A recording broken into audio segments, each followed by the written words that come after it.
Wow, on a une belle salle comble. Bonjour YouTube, bonjour tout le monde dans la salle.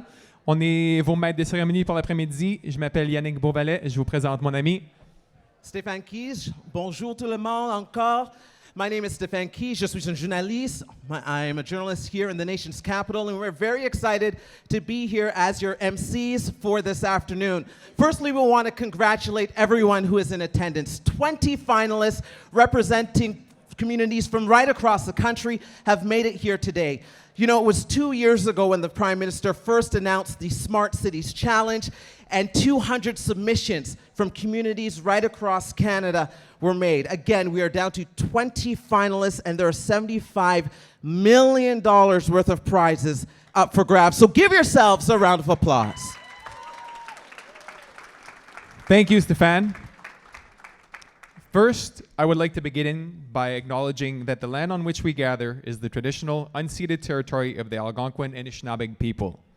La terre sur laquelle nous nous rassemblons est le territoire traditionnel non cédé du peuple algonquin et Nishnaabeg.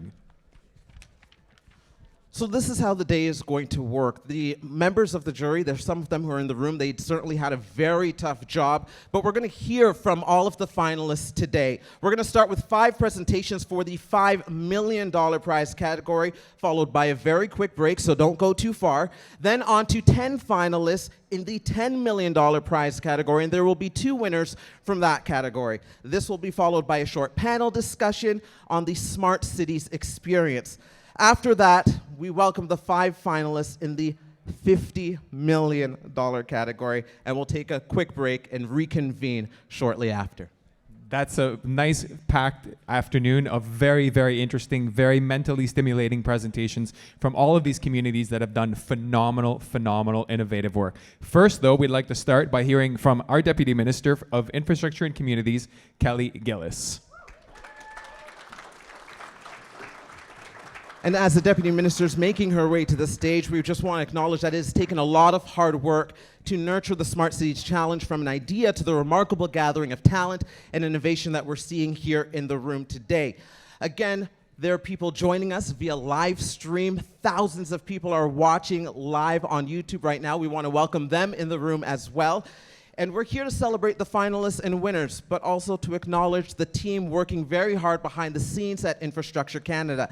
They have worked tirelessly to guide the challenge through to today's grand finale. So let's welcome the leader of that team, again, Deputy Minister of Infrastructure Canada, Kelly Gillis. Please give her a round of applause. So Kelly, you must be very excited as we kick off this big day. What have your impressions been while you and your team have been working on the Smart Cities Challenge? I'm just going to move this over. So one of the most impressive parts of this particular challenge, in my perspective, is it's the first time we've done this where we're working with communities differently, where communities are looking at what are the big issues facing them, and then how do they have different ways of working together in partnership to solve those challenges. Quand on regarde le pays, on a les différentes situations, les différents défis.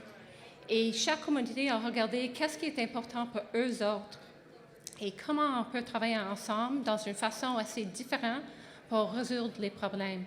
And this isn't about, the highest technologically, advanced community. This is about where is this particular community at, and how are we going to solve that particular problem, and using technology to help solve it. And so, in a real practical way. And when I was meeting with the finalists just now, and talking with them, they've already made progress. They're already finding different fora and different governance structures actually to solve problems beyond this. So it's already taking hold, and I find that very exciting. As a federal government, we often, have a visibility of a national approach. This is bringing things down to a local level and being able to make a difference. Et je pense que c'est très important et c'est excitant. Et pour nous autres, aujourd'hui, c'est impossible de faire une journée comme ça sans savoir qu'il y a des personnes qui ont travaillé très fort sur mon équipe. So I want to thank a few other people while I have the opportunity. As you mentioned in the opening remarks, this has been 2 years in the making. And it started with a blank sheet, because we haven't done a challenge like this before. So our first kind of founding member of one on the team was Gerard Peets. And he still works with us on policy and leading, and he kind of like was the brainchild behind the beginning of this initiative.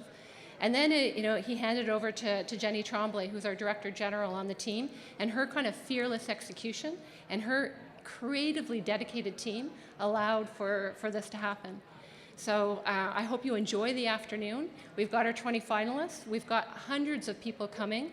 Des centaines de personnes qui vont venir aujourd'hui pour faire les introductions avec l'équipe, so they can make some connections avec le secteur privé, le secteur d'académie, les différents niveaux de gouvernement. So really to showcase what we can do when we put our minds together and we have different collaborative ways of working. So I hope you enjoy the afternoon, et merci beaucoup. Thank you, Deputy Minister Kelly Gillis. Merci beaucoup. Are you guys ready? Are you ready? Êtes-vous prêts, tout le monde? No, we got to hear a little bit more excitement than that. Are you ready? All right, Yannick, who do we have first coming to the stage? We are going to get started in the $5 million category with the city of Yellowknife, Northwest Territories. Let's hear it for Yellowknife.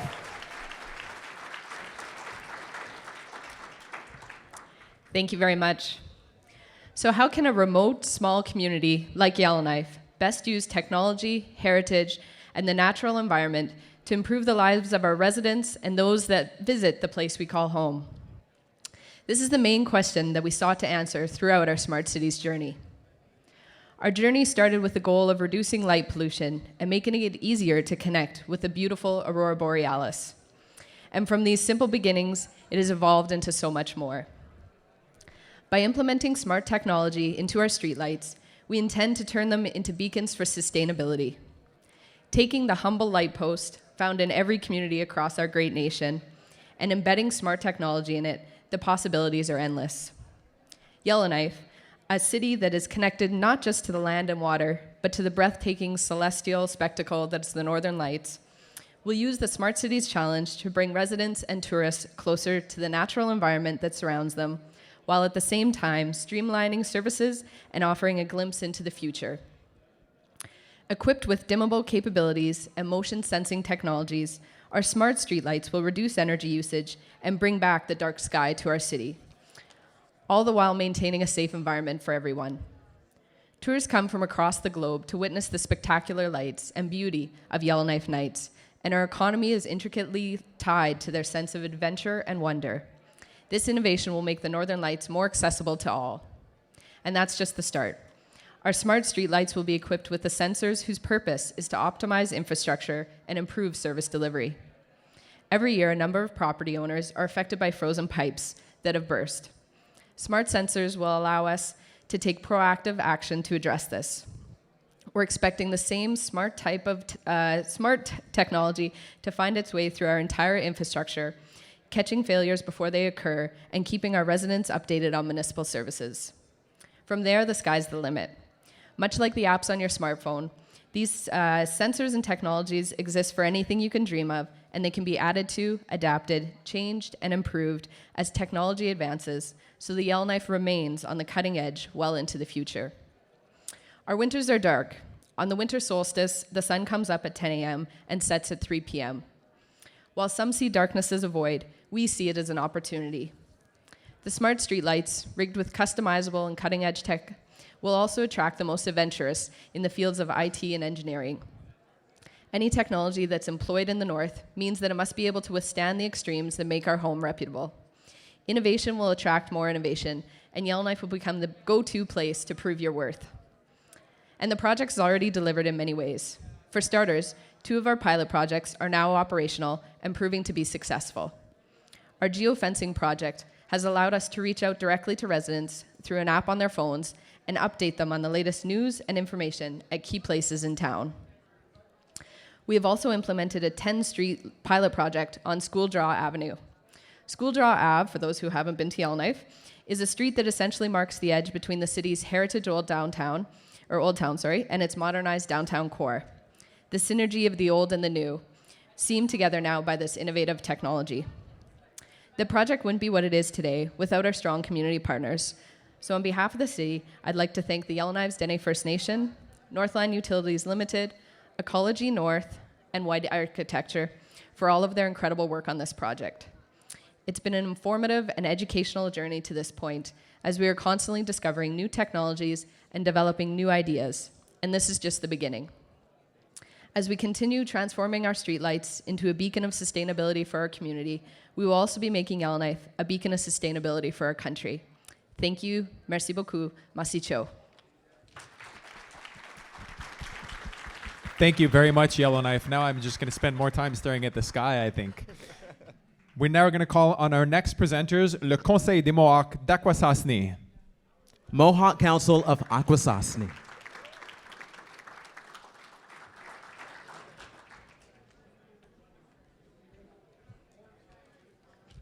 Sego, everyone, and thank you for having us here today.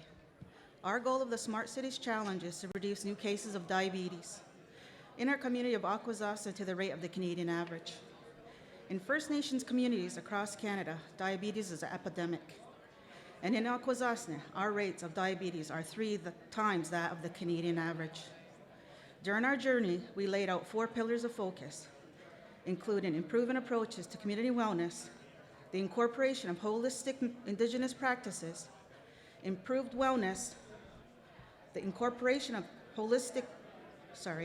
improved access to community services, and the tracking of health diagnostics for a measurable approach. We believe that we can complete our goals set out in this project, successfully implement them in our community, and provide a base for other First Nations communities across Canada. One of our plans is to create 3 greenhouses, one in each of our 3 districts near our schools, which will create access to healthy food. Food is our greatest medicine of all, and we want to ensure that our community is healthy and happy. We are also planning on incorporating lessons into students' curriculum with the commitment from our local Board of Education, so that within these lessons, students will learn about healthy lifestyles, healthy eating habits that will be carried throughout their life. In our community, we lack access to transportation, partly due to our complicated jurisdiction. After centuries of residing in the same area, an international border was placed directly in the middle of Akwesasne, dividing it by the United States and Canada. For northern Akwesasne residents, the 2 Quebec districts are landlocked, and community members must travel through the United States whenever they leave their district. For the Ontario district, which is an island, residents must travel through the Canadian customs. If they travel north, and if they travel south, they must travel through the United States customs, constantly reporting. Our unique jurisdiction creates a lot of complications and issues for community members and creates difficulties for accessing basic needs and navigating through our own community. We are planning on implementing access to transportation and delivery services through the utilization of an electric bus and electric cars in each of our 3 districts. This will enable community members to have access to transportation for medical appointments, for grocery stores to obtain healthy foods, to visit family, or attend community events. These vehicles will be electric and less of a detriment to our environment. As First Nations people, we are keepers of the earth, and we want to ensure that we leave less pollution when possible to ensure that our future generations thrive. Another component is to create an app that will be a tool to access the new vehicle services and obtain healthy food from the greenhouses or local vendors. This app will encompass our culture and traditional knowledge to promote a healthy lifestyle. We will be including traditional recipes, traditional teachings, gardening tips, and also including notifications of community events. This app will be an avenue to improve the overall quality of life for our community by creating a more connected Akwesasne. Since our check-in last November, the Smart Akwesasne team has continued to engage with our amazing community. A priority when submitting our final proposal was that our project reflected our people, our culture, and was truly supported by Akwesaslono. We have had over 500 community members attend meetings and provide face-to-face feedback. Approximately 1,400 individuals engaged with Facebook posts by providing comments. Almost 200 students responded to our youth survey that was shared, and there were over 15,000 individuals that viewed our online videos shared on social media. This is a considerable amount considering our northern portion of Akwesasne consists of approximately 13,000 people. We knew that in order to really make this project work, our people needed to be involved, and we are proud to say that our proposal was designed for the community, by the community. If selected as a winner, we are confident that our implementation will be successful, will be replicable, and will truly create a smarter and healthier Akwesasne. Thank you so much for all of your hard work, and certainly congratulations on the level of engagement in your community. Next, please welcome to the podium the town of Bridgewater of Nova Scotia.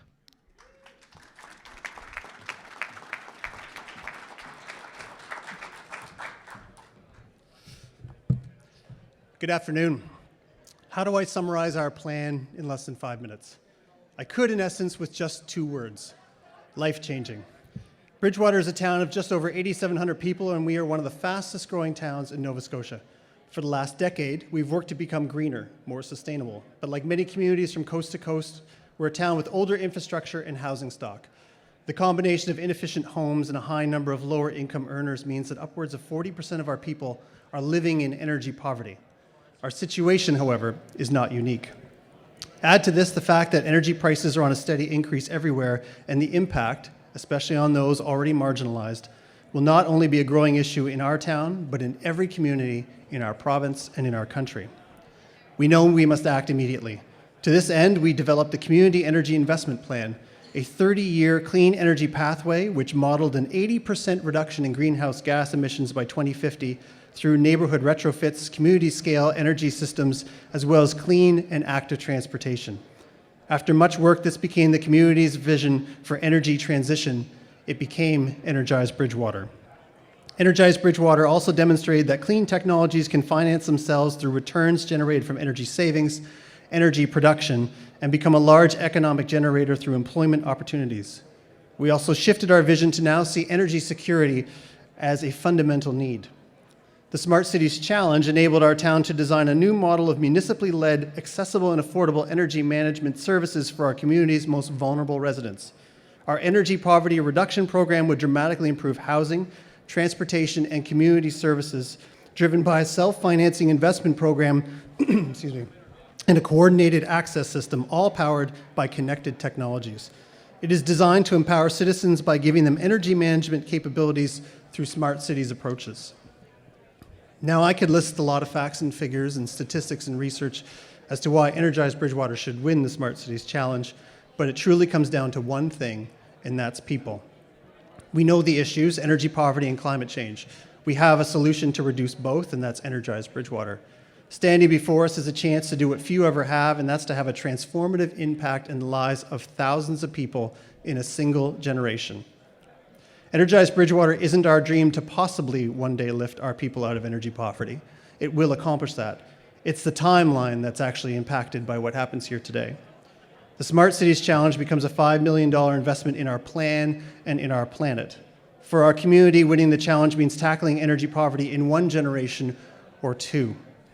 It's that simple, instead of 2, rather. For the Smart Cities Challenge, we took this plan and looked at it through a new social lens. How can we ensure those most in need of energy improvements and are vulnerable to high energy costs are not left behind? You see, this isn't a climate change plan shrouded in the political division of an election cycle or energy poverty strategy mired in the right-left battle for the middle class. Energize Bridgewater does not discriminate due to social or economic status. That's why this is achievable here and now. There's literally something for every man, woman, and child in this plan. What happens next, however, determines if we can tackle this in 1 generation or 2. But it goes beyond the town of Bridgewater. I cannot understate the national impact Energize Bridgewater can and will have. Scaled up or down, this can be implemented in every single community in Canada, and we know that they are watching. This now becomes a $5 million investment impacting 37 million people. But it goes beyond even the borders of our nation. We know that Energize Bridgewater will have a global impact. Last year, a city of 8 million people in India saw our plan as their solution to energy poverty. And just last month at an international conference in Spain, the former ambassador to the EU addressed the crowd and singled out Energize Bridgewater as the path forward for lifting the European Union out of energy poverty. This now becomes a $5 million investment impacting 508 million people. By becoming a Smart Cities Challenge finalist, we've created a living document, a blueprint to change lives. Many of you have seen our plan and you know what it can achieve, and that's lasting change that will transform the lives of countless people on a global scale. So the question now becomes, will we be able to do that in one generation or two? Thank you. Thank you, Bridgewater. That was very inspirational. We'd now like to call up the Cree Nation of EASTMAIN, Quebec.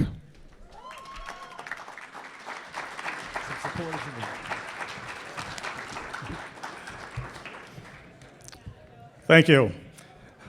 Good afternoon. My name is Mark Tivnan, and I'm here with Bill Semple. We represent the Cree Nation of EASTMAIN. I would like to start off by thanking Canada's Smart Cities Challenge team for making this a successful and rewarding process. I also want to thank CNE's leadership and the community members for supporting this endeavor, and EASTMAIN's team for their endless efforts. The journey was quite an adventure. Chief Kenneth Chizo wanted to find a comprehensive solution to our housing crisis in order to improve community well-being, including ways to improve quality and durability, dramatically decrease our backlog, reduce current costs for construction and ownership, ensure Cree culture and traditions are respected. Success required partnering with industry, government, business, and academia to develop solutions that are efficient, realistic, and implementable. In time, the CNE developed its net zero energy housing program that gets piloted this year. Our program will ensure social inclusion, local capacity building, local fabrication, affordability, and measurable results. Engagement became a very significant exercise for us.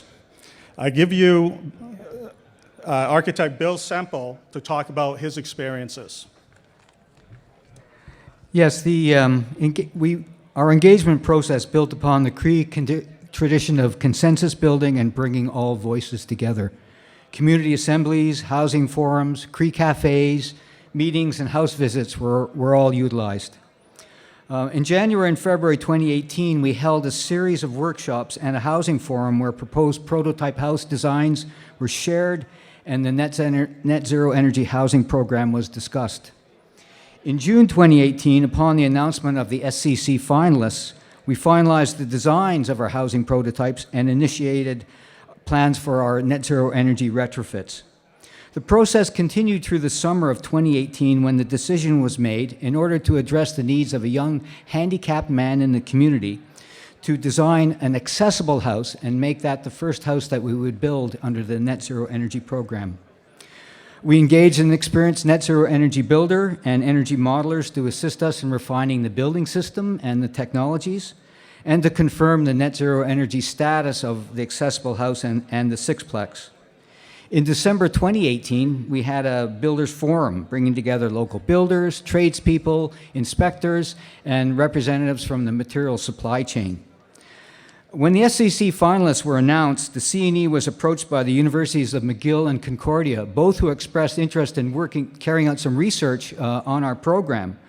So in January 2019, we brought together the researchers from Concordia and McGill and interested government agencies for a 2-day planning session at Concordia, where we covered both social science and technical research issues and plans. So community consultation will be a significant ongoing feature of the CNE's net zero housing program. For example, in late autumn 2019, after the completion of the accessible house, we will hold a 1-day interactive workshop to share lessons learned and begin preparation for year 2, when we will build our first sixplex. All in all, competing in this challenge was a great experience. It improved our capacity to research, consult, analyze, and develop big picture solutions that can be locally implemented. I forgot to mention our capacity to stay up all hours of the night. We truly underestimated the amount of information required to properly detail our final proposal, but we beat the deadline by 2 minutes. So much for work-life balance. All kidding aside, I close by once again thanking everyone for their efforts and support. Thank you. Thank you, CREE Nation of Eastman. That's a very, very engaging project. And now we're going to move on to our last $5 million finalist, the Biigtigong Nishnaabeg Pick River First Nation from Ontario. Shout out.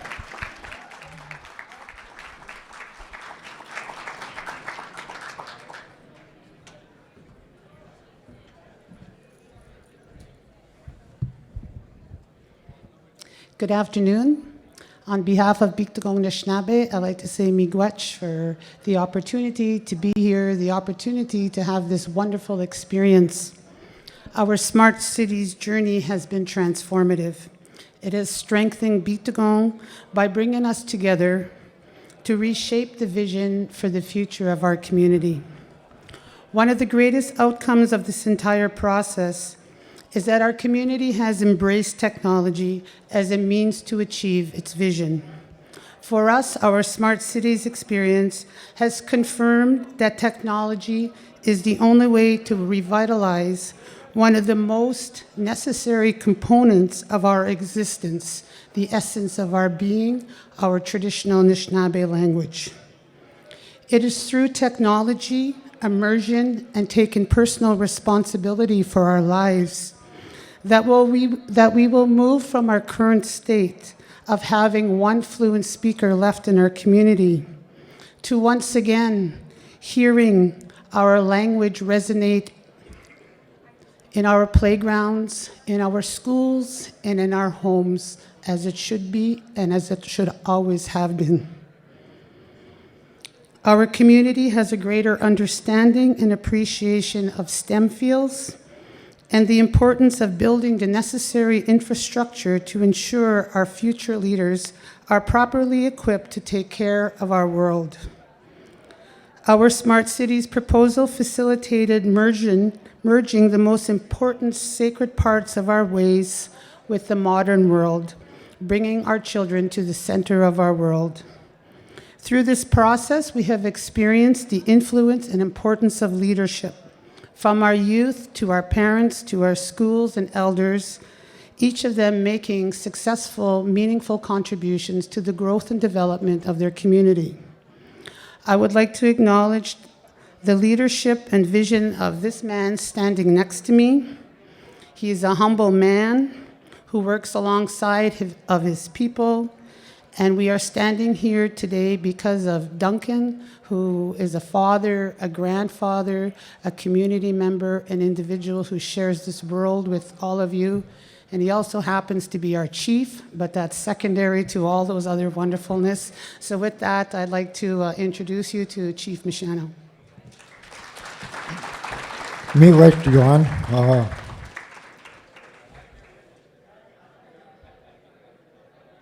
This morning, when I was over at the Delta with all the other participants, there was one community member or community participant who made the comment, it's hard to find technological smart people to put these proposals together, the smart cities proposal.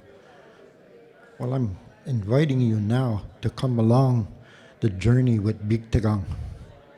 We will develop technologically smart people in our programs, and this is going to go on with or without smart cities, but smart cities will enhance and help us to do that.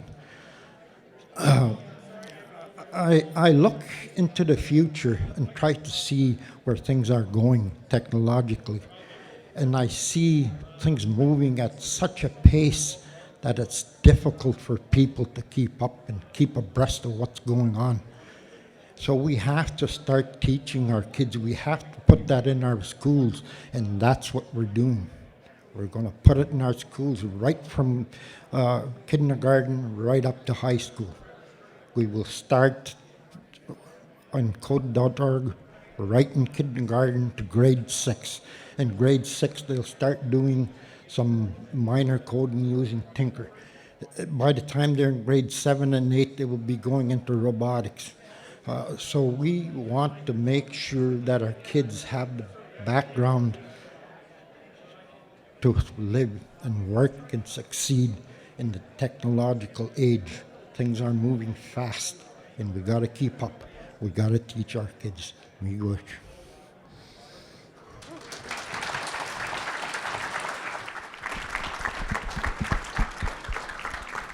We want to thank you so much for being here. It's so important to have the elders of our community be a part of the conversation, and thank you for all the work you're doing in terms of preserving Indigenous culture. It's so vital to the fabric of Canada. For everyone in the room, it's time now for our first break. Don't go too far, stretch your legs, maybe get a drink of water, use the bathroom, and we will reconvene in a few short minutes and move on to round 2. Thank you so much.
Bonjour et re-bienvenue tout le monde. Welcome back, everybody. That was a very well-deserved break for all of us.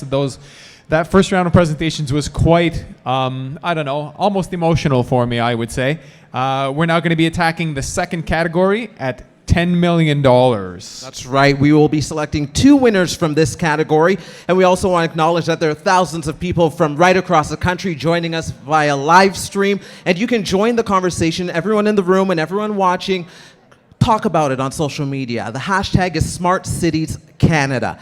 So, as we are getting ready to continue, the first one in the $10 million category is the community of Greater Victoria from British Columbia.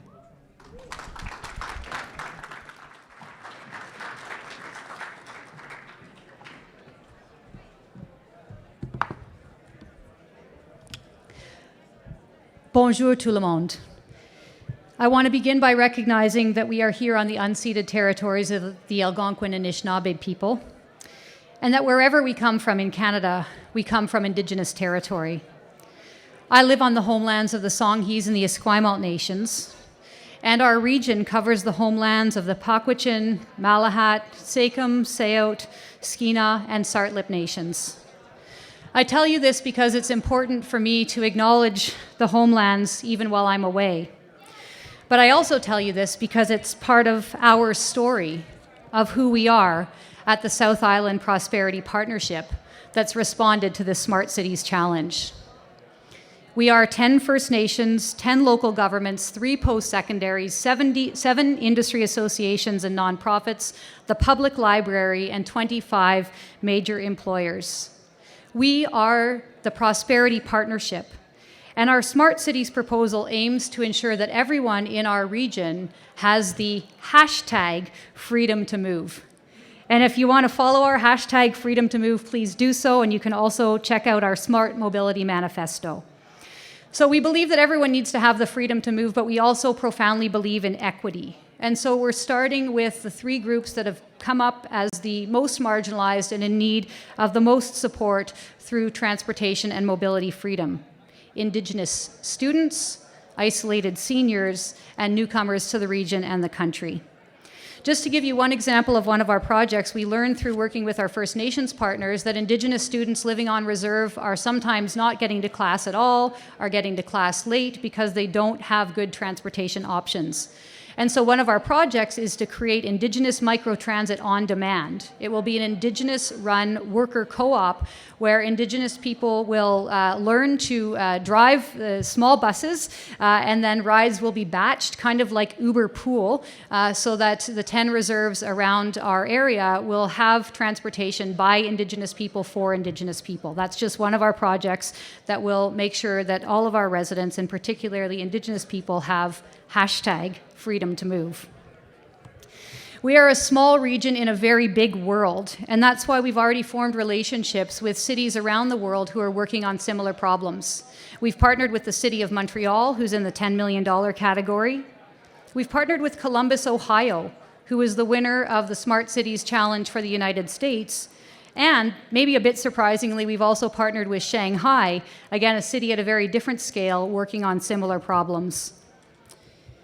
Measurement is also important to us. How will we know if the investments we're making in mobility and well-being, or in mobility and transportation, are actually improving our residents' well-being? And that's why we've created the world's first Mobility Wellness Index. It's a terrific measurement tool created through our proposal that's already in place, and it will help to guide cities in their transportation and mobility investments to make sure that while we're investing dollars, we're making sure those dollars increase well-being. We've already developed partnerships with cities in Canada, the United States, and Australia who are using the Mobility Wellness Index, and we do encourage all of you to check it out as well. So in closing, we know because the research tells us that governance is key to the success of Smart Cities projects.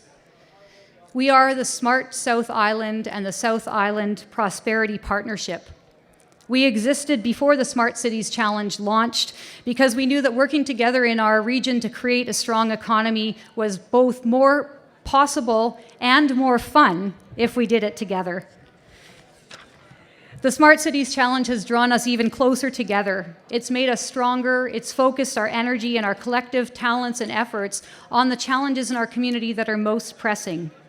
Because we know that if everyone in our community has hashtag freedom to move, it will be good for the environment, good for the economy, and good for our individual and collective well-being.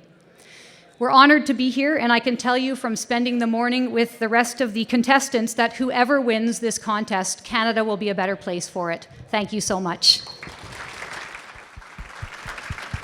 Hashtag thank you, Greater Victoria. We would now like to welcome the city of Saskatoon to the stage.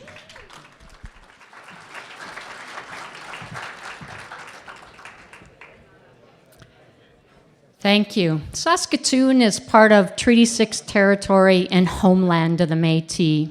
And our challenge statement is to be the city that breaks the cycle of Indigenous youth incarceration by creating a new cycle focused on building purpose, belonging, security, and identity. Hello, everybody. My name is Morgan Kelk, and I'm from Lac La Ronge First Nation, located on Treaty 6 territory. I moved to Saskatoon as a young girl with little or no knowledge of the resources that were available to me, and this caused me to make poor decisions, and those poor decisions held me back in life. But luckily, I've broken out of that cycle. I'm one of the lucky ones. Connect YXC is going to make a change in this area. It's going to change lives, the lives of many youth that face that same challenge today. Thank you very much for listening in today. Morgan was a significant part on our core team and also on our Indigenous youth group. We were inspired by the generosity and the courage that our youth steering committee and our youth advisory group had in sharing their stories. Our proposal was also developed in collaboration with 35 community-based partners, 11 institutional partners who all saw the need to come together to work to resolve. A whole-of-community approach with youth at the center was absolutely needed in order for us to address the very complex issues and challenges that Indigenous youth face. These challenges are based in historical injustices, intergenerational trauma, and racism. A cycle of family disruption, crime, and incarceration is both a human and an economic tragedy that affects all in the community. The insight that really emerged for us was that the cycle of incarceration starts with a series of harmful decisions. And the decisions often resulted in the youth either not knowing about programs and services that were available or not being able to readily access them. So by contrast, providing information and access to information in the place that they need it most, in the moment that they need it most, helps youth to make some better decisions. Our Connect YXC uses technology to connect youth, their families and allies, to programs and services in the time that they need and when they need it. Access to information is what will make the difference. We know the path to better choices is through access to information, and Connect YXC will help with better coordination of services, stronger cultural connections, more families staying together, and ultimately, fewer youth in jail. This information can be accessed through interactive kiosks and public touchscreens in malls, stores, on a phone app, a school website, a schoolyard, or a personal or public library computer.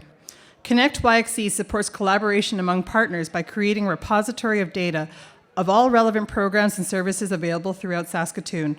Partner members of Connect YXC will be provided coordination support and technological capacity to input their activity data into a data hub. They will be able to access real-time services on an individual use basis. The collective data in Connect YXC will provide a citywide picture of what is available and the demands on those supports at any time. This enables community-based organizations, institutional partners, and decision makers to regularly analyze and identify gaps, trends, and better ways to respond. Connect YXC can begin to transform the cycle of Indigenous youth incarceration into a healthy cycle. There's too much at stake if a new cycle is not created. Thank you. You just heard from the city of Saskatoon. Thank you so much for being here. And kudos to the jury, because I have no idea how they've done the selection. I have no because clue. We've heard so many good, innovative projects. Next up, we're going to hear from the city of Guelph and Wellington County here in Ontario.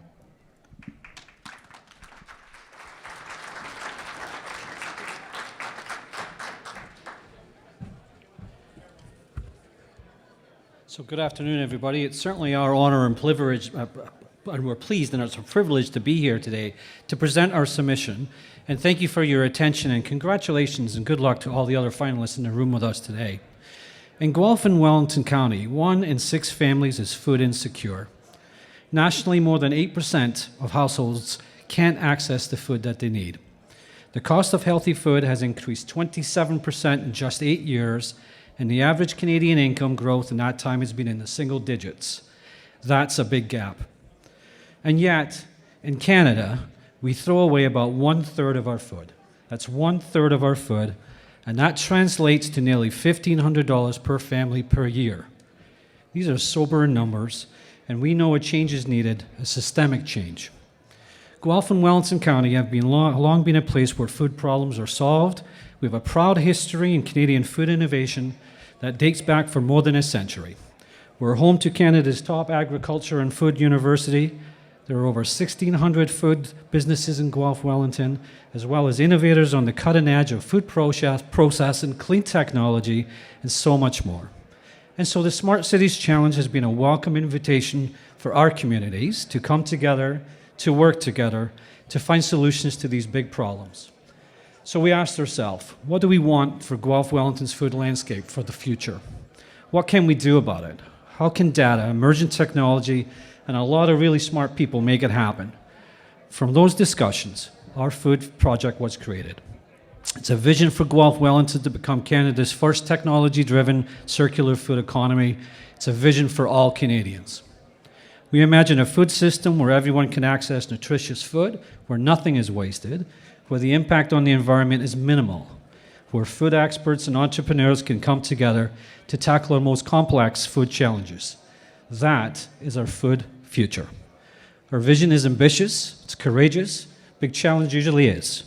It requires us to rethink our systems that have been in place for a long time, systems that are embedded in our economy, in our make, take, and dispose culture. So our incredible community wrapped itself around this concept quickly. Our food future isn't just a vision, it's a roadmap to achieve it. We've set the stage to achieve 3 goals by 2025. Number 1, increase access to affordable, nutritious, local food by 50%. The second is to create 50 new circular businesses and collaborations. And the third is to increase economic revenue by 50% by recognizing the value of waste. So that's 50, 50, 50 by 2025. Our team has planned out 9 Pathfinder projects that will help us meet these goals. They include using big data techniques to deeply understand the Guelph Wellington food environment. We'll create a circular food economy innovation hub. We'll encourage new ideas, and we'll work with the food and beverage organizations to reinvent the processes and their very business models.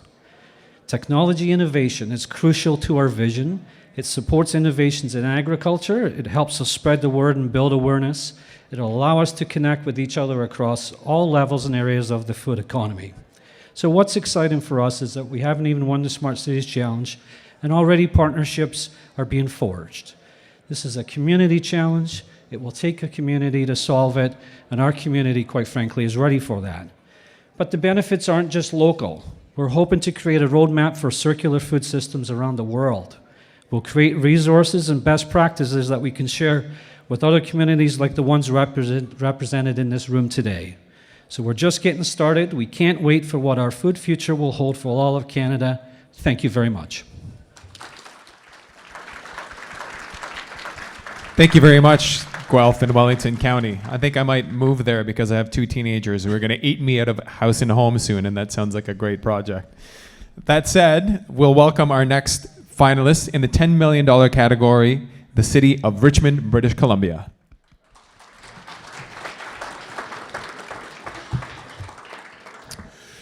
Good afternoon. My name is Malcolm Brody, and I'm the mayor of the city of Richmond, British Columbia.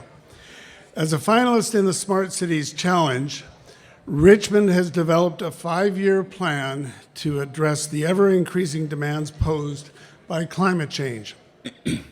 We also want to heighten our resiliency in the event of an emergency while we enable more efficient delivery of day-to-day services. Together with our community, key partners, and stakeholders, we have created a transformational project. Our ambitious goals involve a new standard of collaboration. Together, we've generated meaningful solutions to the most important issues for Richmond. Consisting of 17 islands located in the mouth of the Fraser River, Richmond is home to the Vancouver International Airport, to port facilities, to 2 university campuses, and the largest commercial fishing port on the West Coast. The city connects to our neighbors by a number of bridges, a tunnel, 2 major highways, and the Canada Line rapid transit. We're home to 14,000 businesses, 225,000 residents, and 140,000 jobs. Now, being completely surrounded by water, our residents, our businesses, and valuable infrastructure are vulnerable during an emergency. Safety is always paramount. Richmond is internationally recognized for our best practices in flood protection, sustainability, and emergency response, but that's only part of the solution. Through the use of sensors, technology, and data, fresh opportunities have been generated to guide decisions every day and for service delivery. Yet connectivity gaps remain between many government agencies and other key stakeholders. This hampers communication as well as the sharing of data, analysis, and other vital information. We must bridge these gaps and build better communications and connections with all our partners, especially between all levels of government. We also strive to improve our ability to seamlessly communicate with all members of our diverse community. To achieve these goals, the Smart Cities Challenge process has helped Richmond identify opportunities to leverage new technologies and partnerships. Our work with stakeholders stretched our thinking to create innovative technology-driven solutions. Benefits of our scalable plan will save lives and protect infrastructure with better coordination of emergency response, safer streets, greater community resilience for 72 hours post-disaster, early incident detection of flooding, earthquakes, and spills, in addition to improved communication with our residents. In order to pull in data from multiple sources, Richmond plans to create the first physical and virtual municipal intelligence operations on the West Coast. Access to additional streams of data and other critical information will enhance our situational awareness, our analysis, and our decision-making. Success in this competition will enable us to transform our community as we set new standards for all local governments. Our proposal involves extensive engagement within our community. Our strong advisory team includes the Vancouver Fraser Port Authority, the Musqueam Indian Band, the Vancouver International Airport, Emergency Management BC, and as well as TransLink, and some academic institutions such as the BC Institute of Technology and Kwantlen Polytechnic University. We also relied on the well-known high-tech leaders in our city, such as Sierra Wireless, Transoft, TELUS, TIBCO, Urban Logic, and MDA. Harnessing the collective power of the city, our partners and our community will generate innovative solutions. This will enable local governments across the country to adopt emerging opportunities and address many challenges while integrating the latest technology. We have been inspired and honored to participate in this challenge. Thank you very much.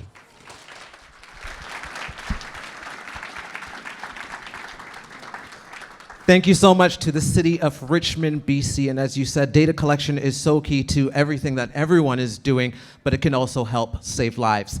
Next up, we have Airdrie, the City of Airdrie, Alberta, right outside of Calgary. Please make your way to the podium.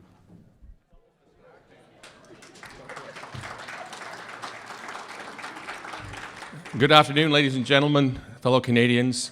First of all, I want to thank the Government of Alberta for allowing this, or Government of Alberta, Government of Canada for allowing this opportunity, and congratulate all the finalists. There's some amazing initiatives going on.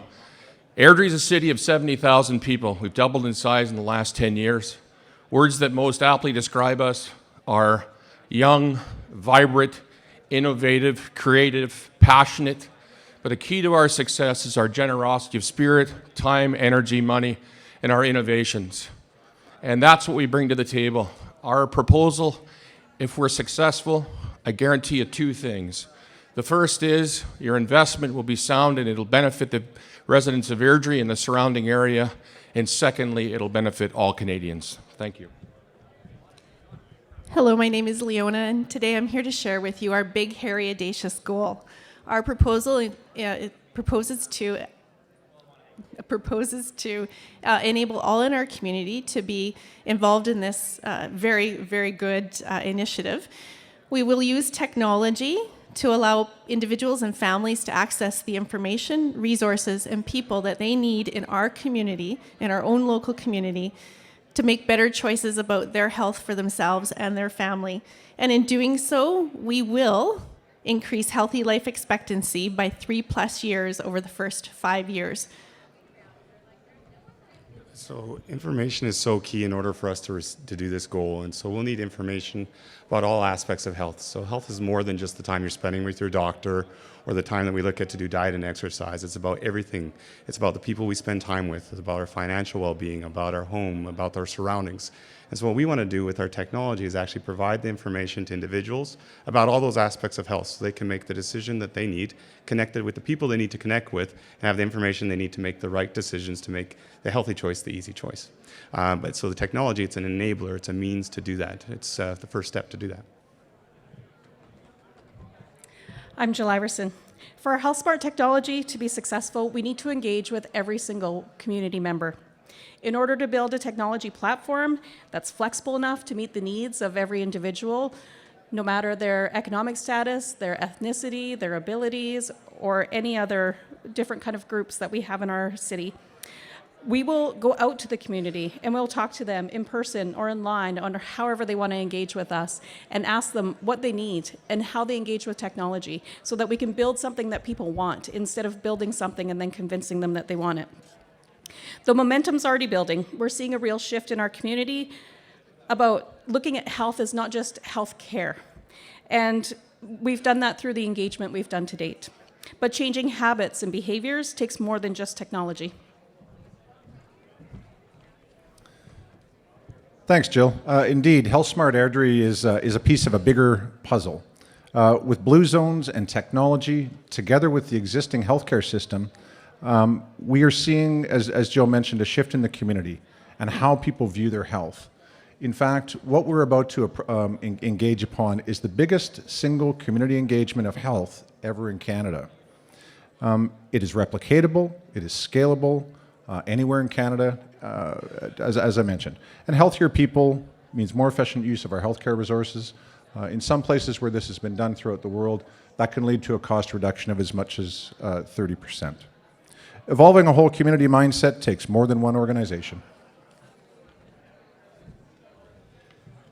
Thank you, Mark. A unique relationship has developed between the City of Airdrie and the Health Co-op. The co-op started as a grassroots movement, and momentum has been created on numerous health initiatives. The city's been involved from the beginning and is now a key partner in leveraging My Airdrie technology to better reach our residents. Coming together on this helps build a healthy community. Healthcare may be outside of our purview, but health is important to our citizens. By working together with the Health Co-op and other organizations, we can give our residents more years of healthy living. What would you do with 3 more healthy years? Thank you. Thank you, Airdrie.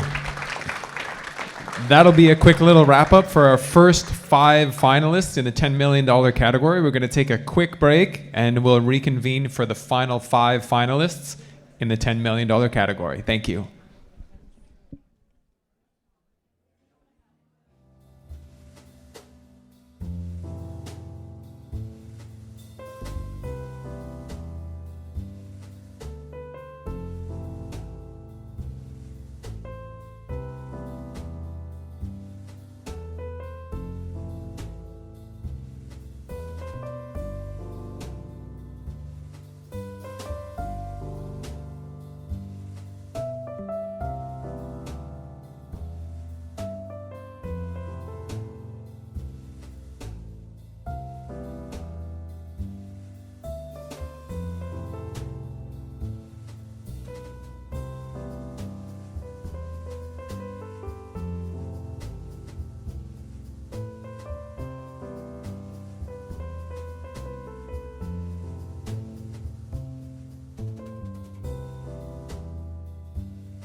Et rebonjour tout le monde. Welcome back, everybody. I hope you got to stretch your legs out.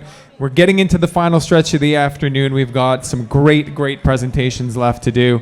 And without further ado, I'm going to turn it over to Steph for a little reminder on our hashtag so that everybody can follow along on social media. That's right. Please join the conversation, everyone in the room, or if you're watching at home or from the office. Hashtag Smart Cities Canada is the hashtag to use. Again, hashtag Smart Cities Canada to be a part of this wonderful event. Next up, as we continue in the $10 million category, we want to invite to the podium Parkland, Brazeau, Lac Saint Anne, and Yellowhead counties of Alberta.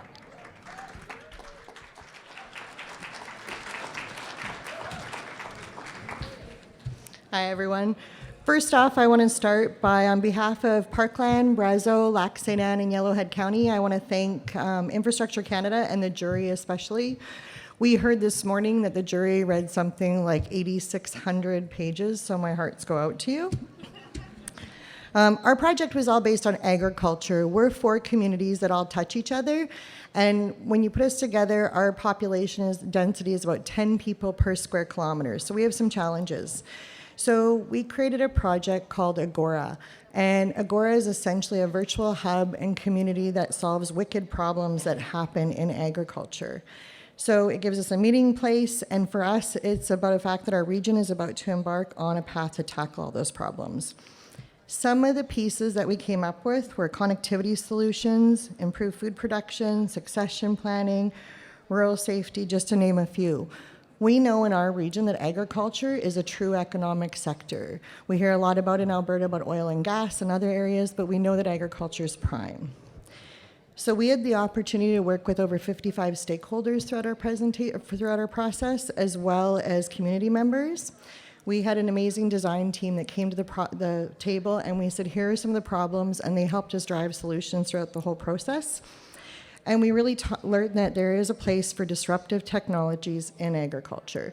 We looked historically at some of the things that had already happened. So for us in agriculture, Farmer's Almanac, it's the original open data. People sat around their tables, they made notes, they passed them around, it became a book. From there, at one point in the early days, it was the second highest selling book other than the Bible around North America. As time evolved, they actually have taken it into a computer algorithm now. So they take technology and they apply it to agriculture and they do things like that. And they've done adjustments for it with climate change and all those pieces, but it is a true open data. We also have places like Walmart. So Walmart turns down with their food chain now, they're using blockchain technology. So they can now look at a piece of produce. If something goes wrong and there's food poisoning or all the things we see in the news, they use blockchain technology and they track it from seed to the store in 2.7 seconds. It used to take 7 days. So we can train our producers in our region to do the same thing and put that information in. We'll have the same capabilities whether we're a small, medium, or large farm. One of the other big pieces we had was a data trust. So we all wear Fitbits and have social media, and we give our information away for free. So we've created a trust in our project so that our farmers can turn around and put their information in and actually gain monetary value from it. So through Agora, we want to realize outcomes for residents, both rural and urban, empower rural communities to innovate, create new partnerships and networks, and spread the benefit to all Canadians. In Alberta, in 1996, the average age of a farmer was 48 years. In 2016, it's 55. So that we know we need to get the young people in. We know we have to have them come. They're the innovators, and they're the disruptive community builders that can actually change the face of agriculture. Because agriculture is more than working on a farm. It's research and development, it's value-added agriculture, and it's data. So right now our population is 7.7 billion people, and in 2055 it'll be 10 billion people. So we're hoping with our Agora project that we could actually find a way to help feed the world. Thank you. Wow, you can really see the power of data on that one. And now we'd like to call up to the stage St. Mary's First Nation in Fredericton, New Brunswick.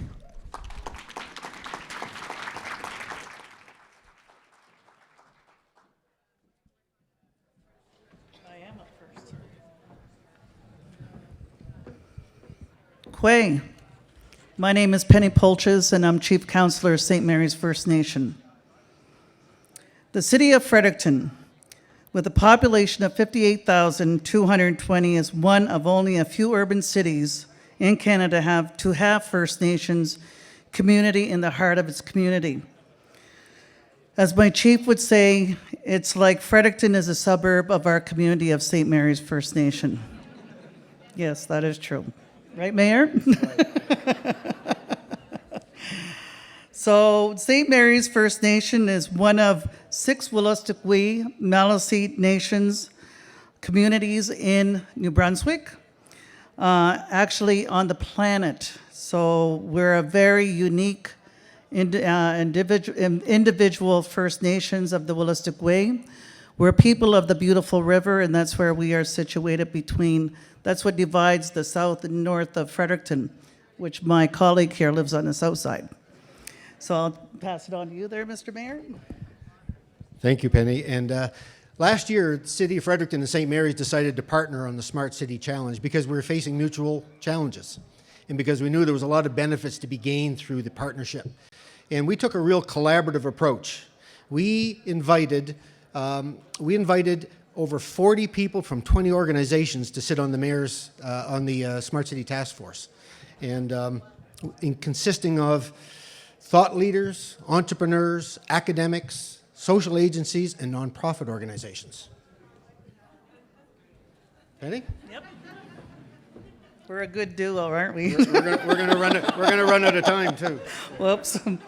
So through an extensive engagement process, we based our proposal on the theme of empowerment and inclusion. And we set a vision. Fredericton and St. Mary's First Nation are collaborating to create an accessible, welcoming, supportive community, starting with our most vulnerable. Recognizing what is important to individuals and connecting them to what matters most. Empowering residents with personalized digital tools, data and technology, and enable them to create an exceptional quality of life. By recognizing what is important to all of our residents, we will connect them to what matters personally through 5 projects. Our first project is Digital Fredericton. I'm going to have to speak fast, which is the backbone of our Smart Cities proposal. It is a digital transformation and modernization of municipal government, our municipal governments, for better informed, citizen-centric decision-making and a more efficient, targeted services addressing residents' needs 24/7. It also entails a connected community layer working collaboratively with partners in the innovation ecosystem to continue to enhance services and become a living lab for new product development. We will make data easily accessible to entrepreneurs so they can access the open data and create new apps and develop innovative solutions to address our community needs. An example of the city's partnership is Durable, which Councillor Polches is going to talk about. So Durable Appdigenous. That Durable app by Appdigenous crystallizes what we're trying to do with the connected community. Layer of Digital Fredericton, that's what the whole additional pieces is about. To enable a living lab environment for an entrepreneur to develop a solution for a vulnerable segment of our population, and that is people with persons with disabilities. Durable is helping to reduce accessible barriers by wirelessly opening doors and mapping the accessibilities within the city. This app will provide evidence-based data to enable better and informed decision-making. For example, accessibility infrastructure upgrades in high-demand areas, such as our government offices. Already, the technology has been deployed at 7 pilot sites within our city. The platform will build data that will allow for research to develop new solutions, addressing accessibility barriers. We intend to become Canada's living lab for accessibility. I see our time is up, so I'm going to have to skip. You're going to have to visit our website to find more about our exciting project. But let me just wrap up. Say the Smart Cities Challenge is going to enable Fredericton and St. Mary's First Nation to build a smart community that will recognize, connect, and enable all our citizens throughout the generations and cultures in meaningful ways. Thank you very much.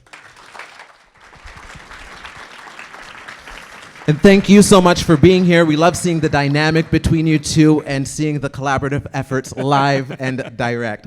Next up, we have the Nunavut communities. Please welcome them to the podium.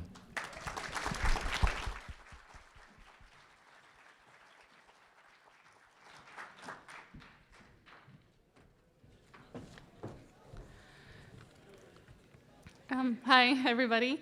Uluku, good day. Thank you so much to the Smart Cities team for having us here. My name is Maria Coates. I am the development manager for Pingwa Association and was part of the Smart Cities Challenge team for Nunavut communities. And my name is Adam Akpik. I work for the Embrace Life Council in Iqaluit and Nunavut. And we provide a holistic approach to suicide prevention for the territory. And we're one of the partners on this project in this proposal as well. The Nunavut Smart Cities Challenge application called Katinganek was submitted collaboratively by the Nunavut Association of Municipalities, the Embrace Life Council, the Xavier Health Research Center, and the Pingwak Association. And Katinganek is an Inuktitut word that translates into connectedness and being together. And we chose that name to refer to our proposal's aspiration to work together to harness the power of both digital and social connectivity to embrace life. The goal of our proposal is to promote life and positive mental health for young Nunavummiut by increasing protective factors and nurturing well-being, while reducing the digital divide in the North in terms of internet accessibility and digital literacy. We seek to increase the availability and accessibility of life-promoting activities, resources, and support systems like peer networks, educational initiatives, and creative outlets to all Nunavummiut in the expanded field of data and technology, with a focus on building community and individual strengths. We will do this by working with every community in Nunavut to establish a network of makerspaces as both physical and digital gathering spaces aligned with Inuit societal values that offer opportunities for Nunavummiut to connect and share knowledge with each other, learn skills through culturally sustaining educational resources and extracurricular activities, and to express themselves through creative outlets and safe environments as pathways to mental wellness. As we developed our proposal with the support from the finalist grant, we were able to pilot a makerspace in Iqaluit that offers opportunities for children and youth to access after-school programming on topics like coding, art, animation, and game design for free. In the coming months, we'll be working to add to that selection of programming available in Iqaluit and supporting similar initiatives in Pagnertung, Arviat, and Cambridge Bay, among others. Our goal is to work with each community in Nunavut to build on this proposal by providing spaces and opportunities where youth can build a personal sense of belonging, meaning, purpose, and hope through their participation in activities. Our work will be guided by openness in adapting new technologies and tech solutions to support Inuit customs and language in ways that create safe spaces to build resilience, strengthen cultural and spiritual beliefs, and nurture innovation in youth for strong futures. Koyanami. Thank you. Thank you very much, Nunavut communities. Very, very inspirational. On aimerait maintenant vous souhaiter la bienvenue à ville de Côte-Saint-Luc, Québec.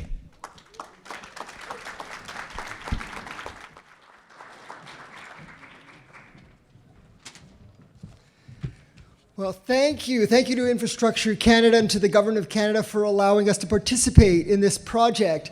You know, we all hope to be seniors one day, and we're here today to improve your lives because this is what our project's about. And for the last 50 years or more, the City of Côte-Saint-Luc has been on this mission.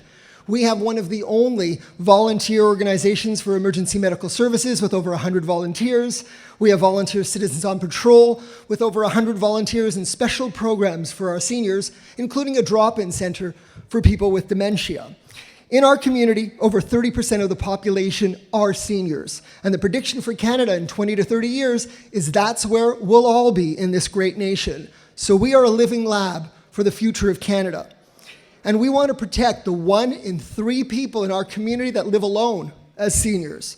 And through technology, we have been implementing in our pilot project all types of technology in people's homes that can give alerts if their blood pressure goes up, if their sugar level goes up, if they fall. We even have an airbag that can stop them from breaking their hip if they fall, if that's their tendency.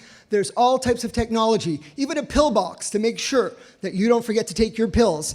And if you forget, we get an alert, and our dispatch center will call the appropriate service, whether it's medical services or something else that you might need, to come and respond. But just as importantly is connectivity to our community. And our technology allows seniors living alone to participate in the lecture at the library, the movie, or to speak to their grandchild in Singapore without even picking up their finger, speaking to a robotic person and telling them, hey, I want to speak to Johnny, and there he appears. So we hope that we can change the lives for all of us as we age, and that we become independent, healthy seniors living productive lives in our own homes, not having to be placed in senior residences, and that will happen in Côte Saint-Luc and across Canada. All right. The challenge really drove us to think like entrepreneurs. Seniors are faced with a solution landscape that is ever evolving and is difficult to navigate. Many technologies exist, but are often expensive and largely operate in silos. Also, privacy issues pose tremendous concerns and challenges that need to be addressed. We were delighted to discover that seniors actually want technology in their lives. Many thrive with it and see it as a key part of what's going to keep them safe and connected in the future. We were happy to hear that seniors had already taken matters into their own hands, acquiring all sorts of products, from sensors to wearables to mobile apps and more, either for themselves or their loved ones, and encouraged others to do the same. The current status quo, however, as we say, is chacun pour soi, or to each their own, giving an opportunity for the city to leverage its trusted relationship with residents to get involved and innovate. So the Village platform breaks down silos and leverages smart devices, data science, and apps to bring communities closer. Issues related to falls, carbon monoxide levels, or someone leaving the stove on for 4 hours would be much better managed and see faster responses. Smartwatches or voice assistants, for example, could trigger alerts to emergency services, as was mentioned, or someone else according to a person's preferences and situation. So our proposal is completely aligned with the future of healthcare, where digital health will continue to drive innovation, produce better and faster outcomes, and deliver care to wherever the patient happens to be. We have an opportunity to literally save lives and create delightful, everyday experiences for seniors and their loved ones. When we talk about smart cities, we're talking about human intelligence. Our needs are no different than they have always been. We seek safety and security. We don't want to have to struggle with daily life. And most of all, we want to connect with other people. The Village Initiative does all of these things. Indeed, social transformation and innovation are a core part of our project. We did a lot of community engagement. What we learned had a major impact on the direction our project would take. Social isolation was a serious issue for our residents. The older adults we spoke to wanted to feel a bit more secure both inside and outside their homes. They didn't want to be merely kept alive, however. They wanted to thrive and be part of their community and without being a burden on their family or the healthcare system. What they needed was a network to keep an eye on them, to help them get around, to lend a hand with small tasks, to come if there's a problem, to be around to chat. What they needed, in other words, was a village. After we told people about our project, everyone we spoke to, every single one had a story they relayed about their family, their members, their loved ones, their friends, and how they wish our project had been in place and how they could have prevented decline. During one of our public consultations, some of our residents said they had nobody to turn to if something happened to them. In Côte Saint-Luc, with the Village Initiative, we can ensure that that will never happen again. Thank you.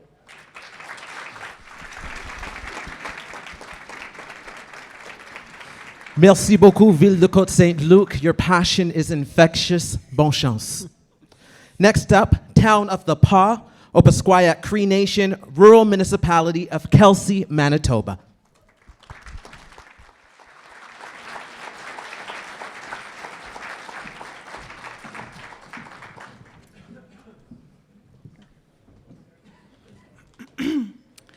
Danse, Niti Nigasen, Jennifer Flett, Vaiso Neganu for the Opaskwayak Cree Nation. We are here representing 3 communities that we refer to as Tri-Council, the Town of the Pas, the Opaskwayak Cree Nation, and the RMF Kelsey, all located in northern Manitoba. Our unique location offers us opportunity to work together on areas of common interest and to solve problems together. The Smart Cities Challenge offered us an opportunity to come together with a focused approach on an issue that is not only important to us, but can also have an impact on communities across the country. For the challenge, we have identified diabetes as one of the issues of common concern, with incident rates from 50 to 55%. We have also identified the lack of accessibility to high-quality fresh produce that contributes to the rate of diabetes, that the lack of accessibility contributes to diabetes. Accessibility to food is impacted by the distance of transport for fresh produce to our community, resulting in affordability issues, availability issues, and quality issues. Accessibility is also an issue at the local level because not all community members have access to a vehicle. Many families have small children to care for, and finding time for shopping is difficult, and difficulty getting to the store in a timely manner. Community engagement processes confirmed that more fresh produce would be consumed if it was more accessible. Thank you, Jennifer. I'm Chad Zielinski, a councillor with the Town of the Paw. Our solution to these issues incorporates 3 technological approaches that are the focus of our proposal for the Smart Cities Challenge. We want to utilize the LED smart farm technology, create a distribution system that includes a smartphone ordering platform with electric vehicle delivery, and integrate wearable technology as well. The LED smart farm technology has been successfully demonstrated in its ability to economically grow fruits and vegetables all year round since 2015 in the Opaskwayak Cree Nation. The Tri-Council determined that expanding on this technology would be a suitable Smart Cities approach to overcoming the barriers to food access.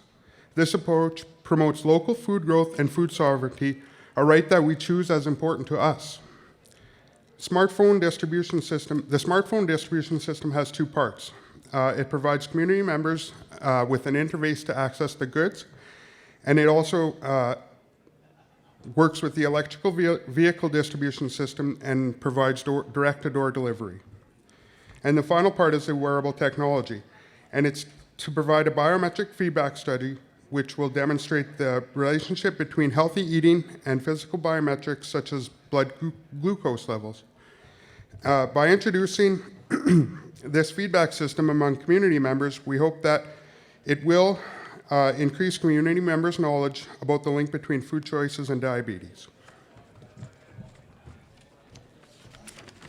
Thank you, Chad. My name is Jim Burscheid. I'm a councillor with the Arm of Kelsey.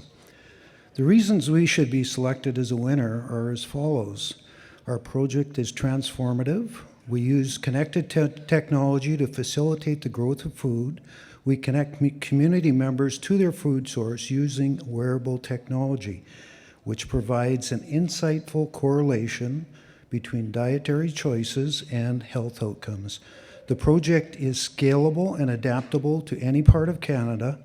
Food products can be adapted to the population size and consumption rates and established within existing infrastructure. We provide a pathway to accomplishing food sovereignty in a climate that makes this challenging. This applies to northern Manitoba and Canada as a whole. Diabetes is a problem across Canada, and has a significant impact on healthcare costs. By decreasing the rate of diabetes through our approach, we feel we can reduce healthcare costs. Our project will create jobs in rural Manitoba and Canada and encourage northern development. Thank you to the Smart Cities team, and best of luck to all the competitors.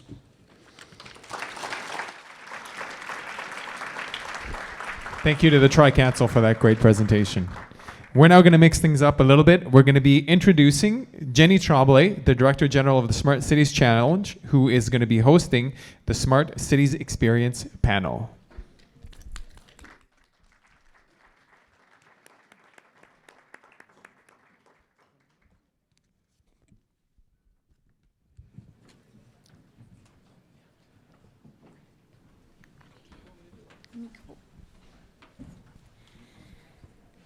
Bonjour à tous et merci. Tout au long de l'après-midi, vous avez écouté les 20 finalistes du Défi. Leurs projets sont vraiment inspirants. The panel session today is intended to tell you a little bit about the Smart City Challenge itself as a program, the experience that we've had running the challenge, and the impact that this initiative has had. A few quick stats for you before we start. We had 130 applications that represented over 225 communities across Canada. We have 20 finalists, who you've heard from today, and we had 20 Indigenous community applicants, six of which are our finalists. The largest community that applied had a population of 2.7 million people, and the smallest from Newfoundland with 187 residents. Pour ce programme, nous avons demandé aux collectivités de discuter avec leurs résidents, de cibler un enjeu local qui les préoccupe et d'élaborer une stratégie faisant appel aux données et aux technologies connectées. Comme vous l'avez constaté au cours de la journée, les idées proposées par les collectivités étaient les plus excitantes que ce à quoi nous nous attendions. So here today, we have an esteemed panel of folks who have worked on the challenge from the beginning and people who've been watching the evolution of smart cities across Canada throughout the process. Please welcome Mr. Mark Romoff, Pamela Robinson, Jean-Noël Landry, and Gerard Peets. That one's Gerard Peets, that one's Jean-Noël Landry. We'll start by turning the mic to Mr. Mark Romoff, the President and CEO of the Canadian Council for Public-Private Partnerships and the former founding President and CEO of the Ontario Centre of Excellence. He has also been the esteemed chair of the Smart Cities Challenge jury over the past year. So Mark, as chair, you've led this jury process and you've led them to recommending the 20 finalists and then more recently the 4 winners that we'll be learning about later today. What has been your biggest impression about the challenge overall throughout this process? That's a great question, and I must admit I thought about that over the last week, and I came prepared to make a few comments. And then I arrived today and spent some time with each of the 20 finalists and listened to each of the 20 presentations. And all I can tell you is I was unprepared for the emotional connect with each and every one of these communities. If you're a Jerry Seinfeld fan, that's all about being verklempt. So. The reality is that this was a wonderful initiative on the part of the Government of Canada, and as a student of smart city competitions around the world, a very unique approach and a very unique experience. There is no other community in the world that is focused on this kind of activity that adopted the approach that was adopted by the Government of Canada. And the fact that they turned to communities across the country and asked them to come together, government representatives, the business community, academia, civil society, others, in order to jointly come up with what they felt was the most significant challenge that they are confronting and work together to develop proposals to address them, and using obviously data and connected technologies to enable it to happen, is quite remarkable and quite unique. And that allows for a bottom-up approach, which I think is unparalleled. And it also resulted in proposals that I don't think you'll see anywhere else in the world, and it's because they don't line up with what the average person thinks about when they think about smart cities. And by that I mean that each of the 20 proposals put together a combination of real serious social issues and economic issues that the community had to address, and put together plans to enable that to happen. And that approach is remarkable. And that's why I think it was so challenging for the jury to in fact reach a decision around which of these communities would be the award recipients. Because we were fortunate to have a very diverse jury, as you know, pan-Canadian, and in fact included a young representative from MIT, a smart city specialist, and that brought together a group of interesting people who viewed every proposal through their particular lens. They had experience and knowledge and a perspective which forced us time and time again to recalibrate our conversation. Because in the end, as I think many of the finalists know, we had to reach consensus. And as I've said many times today, it's remarkable that we're here today because I thought we might still be doing this. But the reality is that it was a tough job, no doubt about it. There was a lot of hard work to be done, but it's only because we had such phenomenal proposals coming from each of these 20 communities, and quite frankly, the 130 that we first looked at, which made it so difficult for us to come up with decisions that we felt would be the very best approach and outcome of this initiative. And the only other comment I'd like to make, Jenny, is that while there will be 4 award recipients today, the reality is that I'm so hopeful that the process that was implemented to get us to today is going to inspire communities, irrespective of whether they are award recipients or not today, to continue on. I'd be very surprised if the way in which communities engaged at all levels doesn't put communities on a path where there's no turning back. And we have to make sure that is the outcome of this competition. Thank you very much. Thanks for that, Mark. Next up, we have Pamela Robinson. Pamela is Associate Dean, Graduate Studies and Strategic Initiatives at the Faculty of Community Services and an Associate Professor in the School of Urban and Regional Planning at Ryerson. That is a mouthful, Ms. Robinson. She is also a registered professional planner. And as part of the geothink.ca research team, Pamela's research and practice focuses on urban sustainability issues with a focus on cities and climate change and the use of open data and civic technology to support open government transformations. So Pamela, you've been participating in this space for quite some time. And as you know, the Smart Cities Challenge, we really wanted to design it to be as open and transparent as possible. Can you share some observations about what that approach has yielded? Sure. So thanks for the chance to come, and hello, everyone. It was about a year ago today, I think, that Jordan and I first met, I think, in this room on this stage. And I remember asking him, when would the applications become public? And in my head, like most normal things, the fact that they were going to become public at all was a bit of a surprise.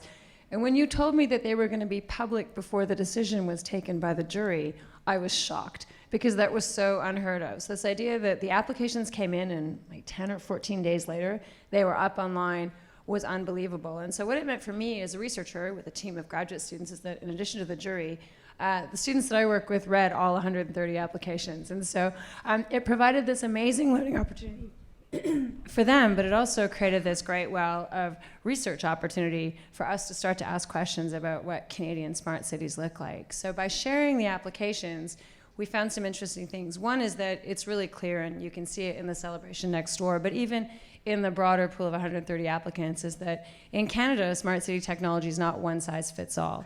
It's not big tech companies coming with one solution to a problem that you may or not prioritize. What we've seen is a made in Canada, community-based prioritization of things that matter, and then the question is asked, how can data and technology help to work towards these solutions?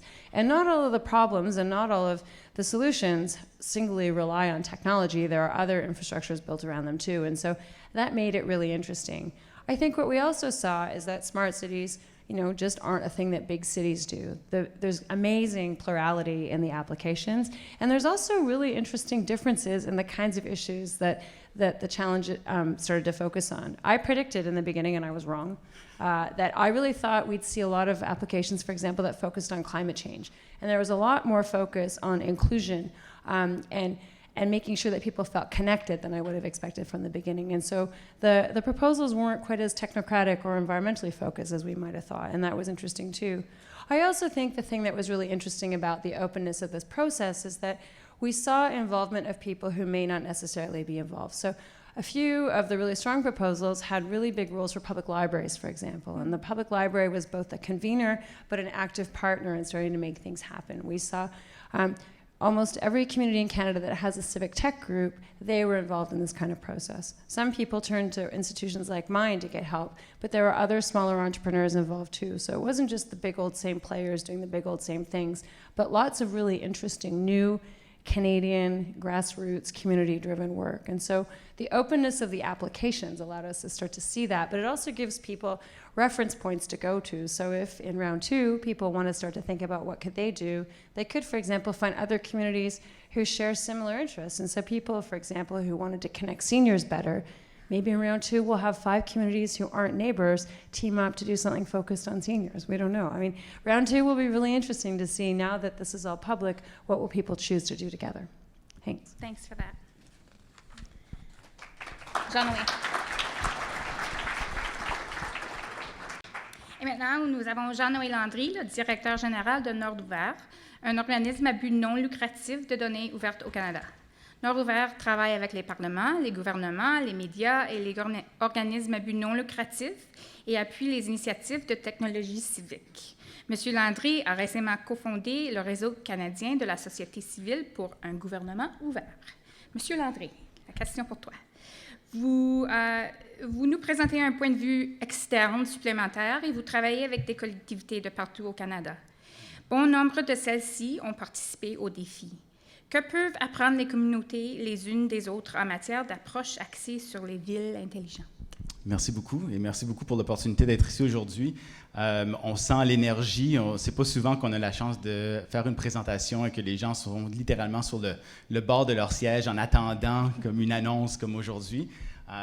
Et pour aujourd'hui, je veux dire, dans le cadre de la conversation sur les villes intelligentes, chez Nord Ouvert, c'est beaucoup à travers le travail que l'on fait en partenariat avec Evergreen, avec le réseau des solutions pour les communautés à travers le Canada, donc à travers le Communities Solutions Network, en partenariat avec Evergreen et subventionné par Infrastructure Canada.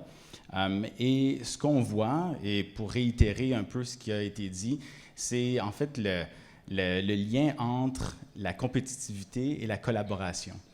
Et je pense que ça, c'est vraiment un avantage compétitif pour le Canada et comment le défi a été conceptualisé.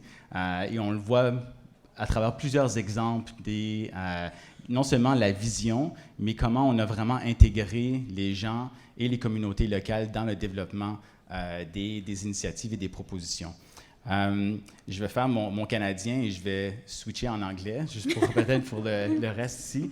So we're seeing some key trends that are very kind of emergent, not just in Canada, but also globally. And sometimes, and we were talking about this before the event today, sometimes we're innovating and we're so focused on our own communities, and we don't necessarily realize the level, not necessarily the level of ambition, but how great and how ambitious we are in terms of the forward-looking, that we're actually kind of putting different pieces together that aren't necessarily obvious to us as we're doing that work.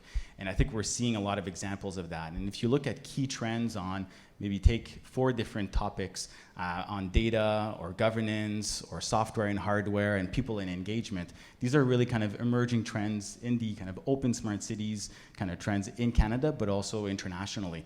So, we heard things around moving from more traditional kind of conversation from open data to ethical data, or looking at indigenous data sovereignty principles through OCAP, and how do we apply that to data principles for personal data sovereignty. There's a lot there to learn. From a governance perspective, we're seeing kind of innovative approaches around civic data trusts, for example, different models of collaborating through multi-stakeholder partnerships to pool data together, recognizing that actually we have more to gain and more to win if we're able to kind of share data under the right conditions so that we are able to benefit the users of that data, but also the citizens that public administrations are serving. And also some trends around procurement, which, for folks in the room, because a lot of us kind of either work for government or work with government, procurement is kind of an exciting thing. But for the average kind of citizen, I think we're seeing an emergence of kind of open contracting, making that data available, but also social procurement, where we want to engage citizens in the design of procurement solutions. And lastly, maybe on kind of hardware and software, those critical skills where we were focused more on maybe data literacy, and now we have to focus on algorithmic governance literacy, which is a whole other kind of set of issues. So I think these are the kinds of issues that we're seeing through this kind of emerging field that's very much multidisciplinary and transdisciplinary, and the fact that there's been so much talent that have been brought together to compete, but also to collaborate, I think is a kind of a distinct kind of Canadian kind of approach. And like I said, together with our partner Evergreen and a number of different partners that are contributing to the Community Solutions Network, we're there to offer different support from a one-to-many activities-based activity kind of capacity building exercise or a one-to-one exercise as well. So. Thank you. Merci pour ça.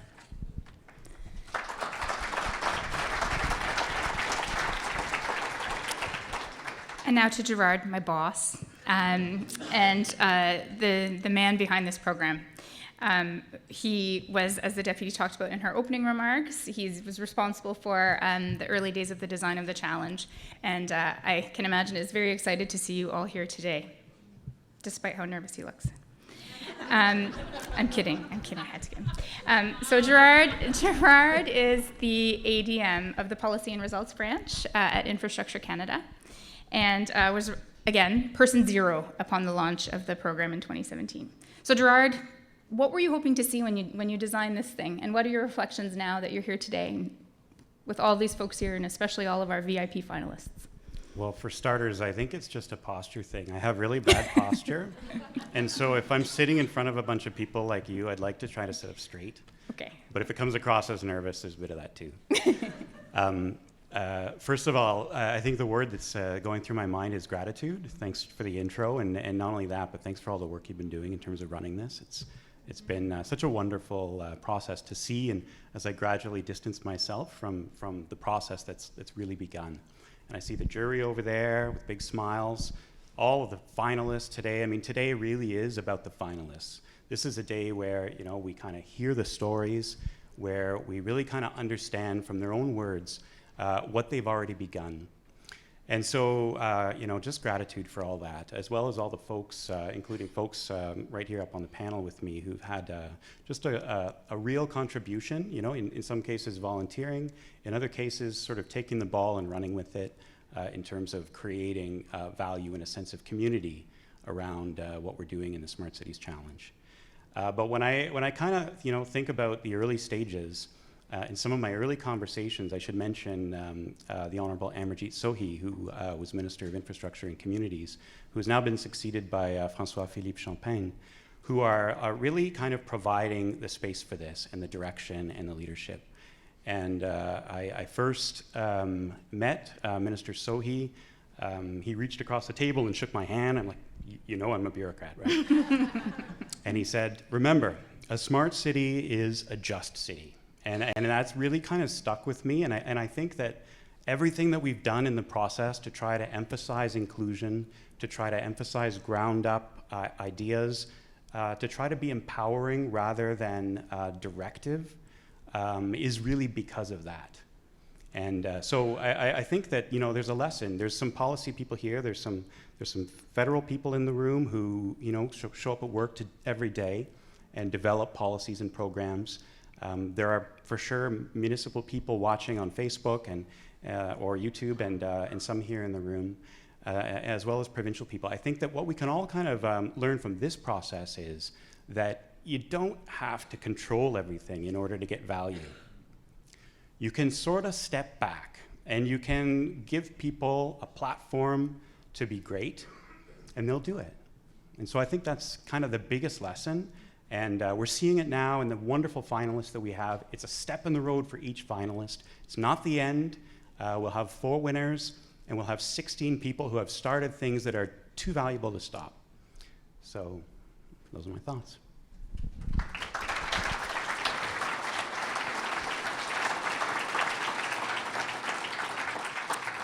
So on the finalists, maybe I'll turn to the chair of the jury, Mr. Romoff, and ask you, having spent so much time with these proposals and so much time in the room with the 12 jurors who devoted days and days and hours and read thousands and thousands and thousands of pages, what are you hoping to see out of this beyond this first round of the challenge? What are you hoping the finalists do, and what might this mean for the country? Well, again, let me just make a couple of scene-setting comments. First of all, I was truly honored to be asked to chair this jury. I was very fortunate to work with 12 unbelievable individuals, as I made reference to earlier. I learned a lot from them because things that I thought were right or the way to go, I was forced to recalibrate my thinking when others offered their views. It was really very instructive for me. And I will also say that I learned a lot from the 20 proposals, and I'm a lot more sensitive to community issues now than I was before I took on this assignment. And maybe if you'd have known how little sensitivity I had at that point, you wouldn't have asked me to chair the jury. But again, just to finish off, the point I made before is that, and Gerard made it again a moment ago, this is the beginning of a real journey for communities across Canada. While some will struggle a bit because they don't have the resources they need to move it ahead, I think there is enough of a community spirit in each one of these 20 proposals and many of the other ones that we're going to see a real move ahead on this competition across Canada. I think in the end what's really important, and some people think, why is smart cities fit into an infrastructure agenda? And the reality is that you invest in infrastructure when it's all said and done in order to improve the quality of life of citizens across Canada. And what's at the core of the Smart Cities Challenge? But quality of life of citizens and communities right across the country. What a wonderful marriage between these two portfolios. So I'm hoping to see real progress in Canada and something we'll be very proud of when we look back on this initiative. Thank you. Thank you.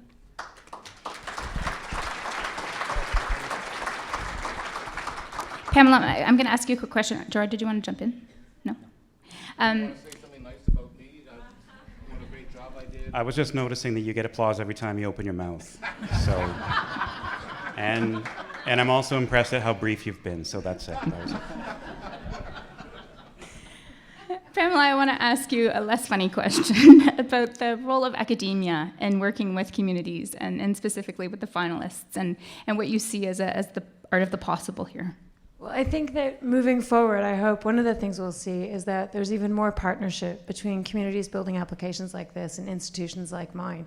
One of the things about universities that's really good is that we get to do research and give it away for free. And that's a really important civic and public good contribution. And there are all kinds of students and faculty members in communities across the country, both at the university level or in community colleges, who could be more active participants in these kinds of processes. And part of it's on us to reach out and open up doors.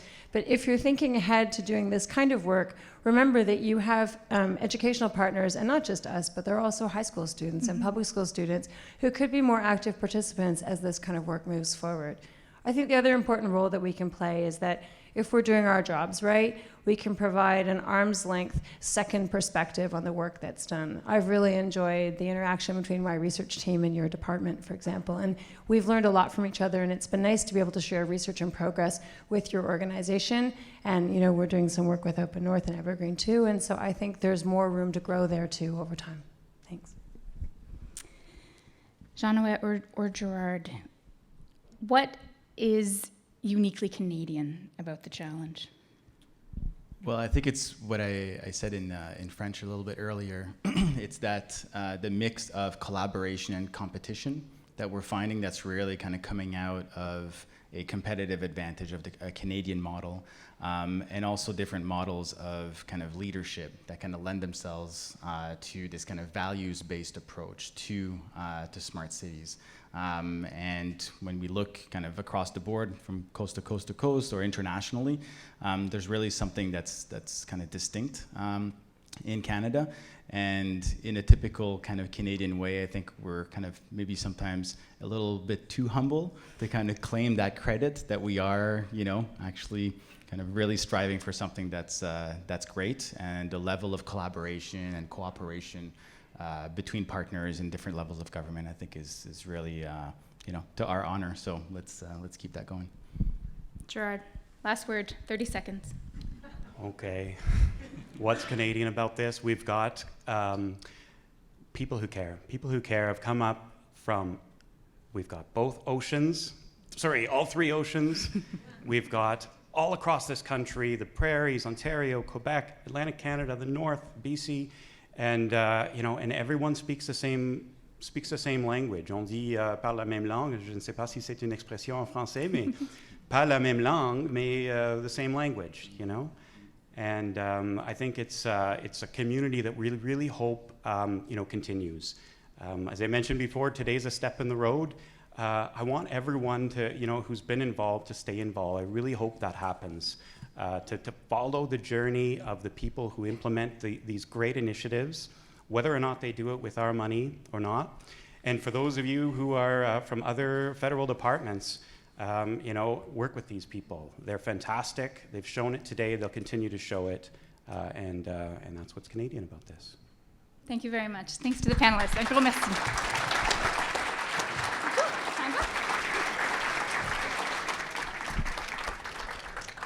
Merci tout le monde. Thanks everybody. That was actually quite fascinating. It's nice to understand sort of the depth and the breadth of this project when you dig a little bit deeper than surface. Now we're going to start to ramp things up in a big way because we're attacking our last and final category, $50 million. That could change a community. It could change a lot of things. The impact of that could be fantastic. And so without further ado, we're going to start with la grande ville de Montréal. City of Montreal.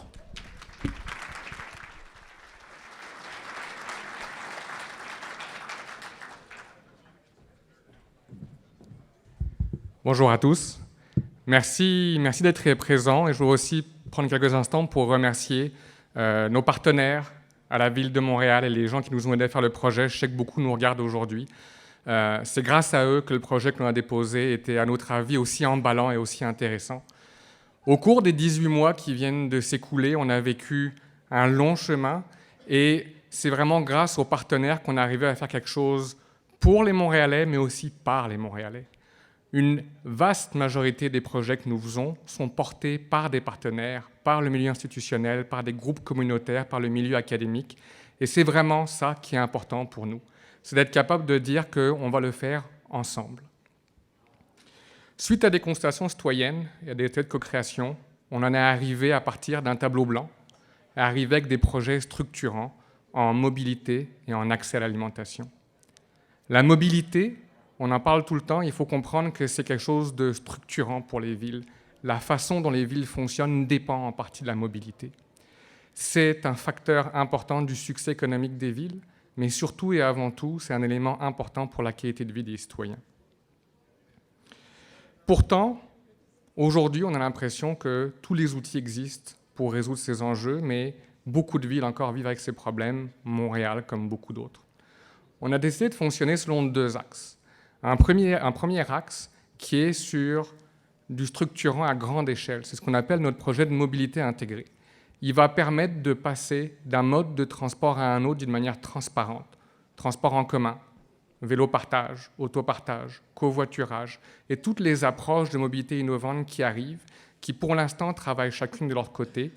On va essayer de les mettre ensemble avec un système d'identité partagée, un système de compte commun et des outils d'aide à la décision qui vont vraiment aider les citoyens à prendre les meilleures décisions et à se diriger de manière efficace au sein de la ville. Ceci dit, on avait l'impression que ce n'était pas suffisant. Ça prend la participation, là encore, des citoyens pour changer les comportements. Donc la deuxième approche, c'est ce qu'on appelle la mobilité de quartier, c'est vraiment de travailler et d'aider les citoyens à s'organiser pour mettre en place des modes de transport, des approches de transport qui dépendent de la façon dont fonctionne leur quartier. Et les deux mis ensemble, on a vraiment la conviction qu'on est capable de changer la façon dont le déplacement et les déplacements se font à Montréal, mais aussi dans d'autres villes. En termes d'accès à l'alimentation, notre principal enjeu, c'était les personnes vulnérables. On a donc décidé de mettre en place ce qu'on appelle un système intégré alimentaire local, qui va permettre de mutualiser des infrastructures existantes. Donc on ne crée rien de nouveau. On met ensemble des éléments de production locale, de logistique et de distribution pour acheminer les aliments aux personnes les plus vulnérables. En complément de cette approche, il va y avoir développé une serre urbaine qui va produire jusqu'à 3000 tonnes de fruits et légumes par an. Cette production va se faire sur ce qui était anciennement un site d'enfouissement, un des plus grands sites d'enfouissement du Canada, qui maintenant est transformé en parc, mais qui génère encore des produits thermiques qui vont être utilisés pour chauffer la serre. Ces projets seront supportés par des pôles de mutualisation en données. On va rapporter des données en mobilité et en développement social pour s'assurer que les décisions que nous prenons elles sont prises sur la base de données probantes. En même temps, on va aussi développer un laboratoire en expérimentation réglementaire et en gouvernance pour être capable encore de prendre l'input des citoyens, le point de vue des citoyens dans notre prise de décision et balancer ainsi les données d'un côté, mais aussi les perceptions et les besoins des citoyens. Ces 18 mois nous ont permis d'explorer des nouvelles approches, des nouvelles façons de faire. Et pas juste, ce qu'on veut faire, c'est pas juste livrer un projet, c'est pas juste livrer des résultats concrets en termes de projet, c'est aussi changer la façon dont la ville fonctionne. On a vraiment l'impression que non seulement ce qu'on a développé peut fonctionner pour les projets spécifiques qu'on va livrer, mais c'est aussi une approche qui permet de changer le fonctionnement des villes de manière transformationnelle. Alors grâce à ça, on espère soutenir le développement de quartiers qui sont plus dynamiques et plus inclusifs, où la mobilité est un vecteur de cohésion sociale et d'action collective, et où les personnes vulnérables ont un meilleur accès à une offre de qualité saine pour tous. Merci. Merci beaucoup, Ville de Montréal, pour votre présentation. Next up, City of Surrey and City of Vancouver. Please make your way to the stage.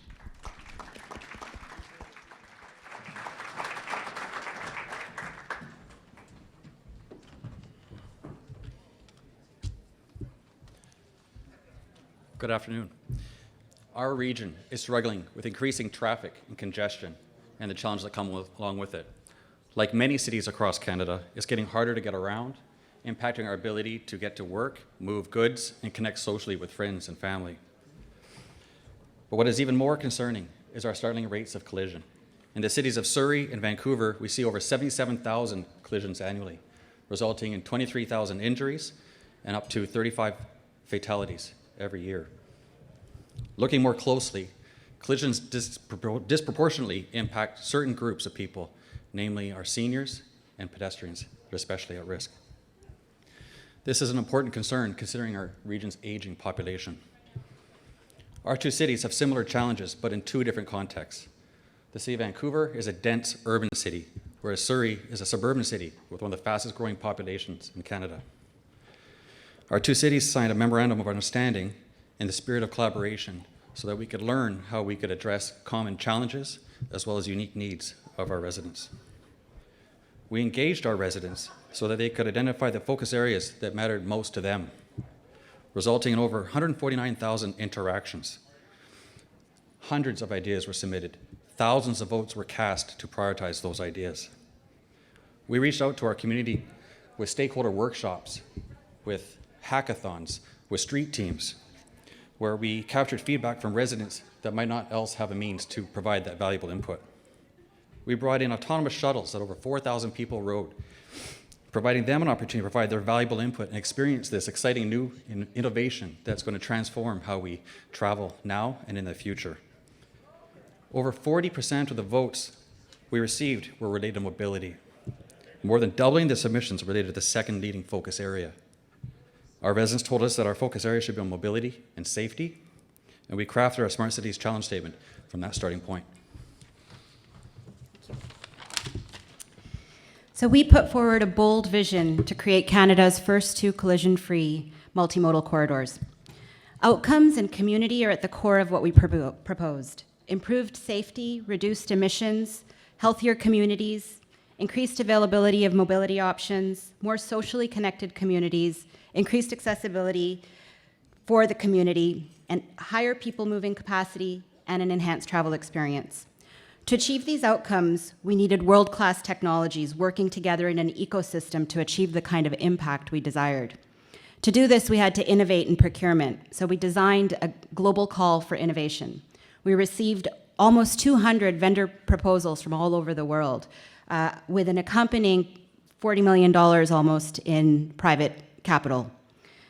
To be able to filter through all of those proposals, we had to understand that the city had a role to play as integrator, and that was a role that all Canadian cities, all cities all over the world are now going to have to play as they pick and choose which technologies to deploy to achieve those same outcomes across the world.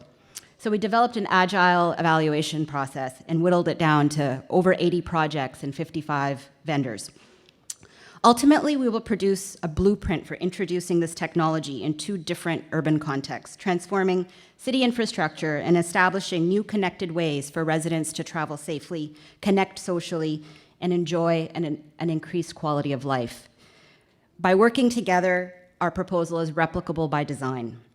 Through the Smart City Integration Hub that we architected, the deployment of AV shuttles, last-mile mobility options, and intelligent traffic system devices, we've proposed an ambitious yet realistic plan that is going to save lives. It also addresses issues being tackled in cities worldwide. Beyond smart cities, this collaborative approach and the notion that we are smarter together is a made-in-Canada model for tackling the real-world challenges that cities are facing all over the world.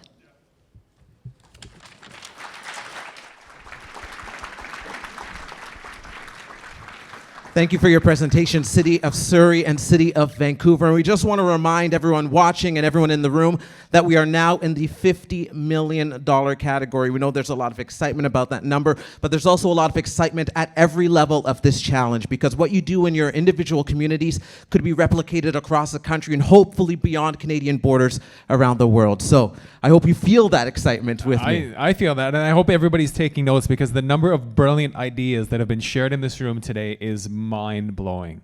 That said, we're ready for one more from the fantastic city of Edmonton, Alberta.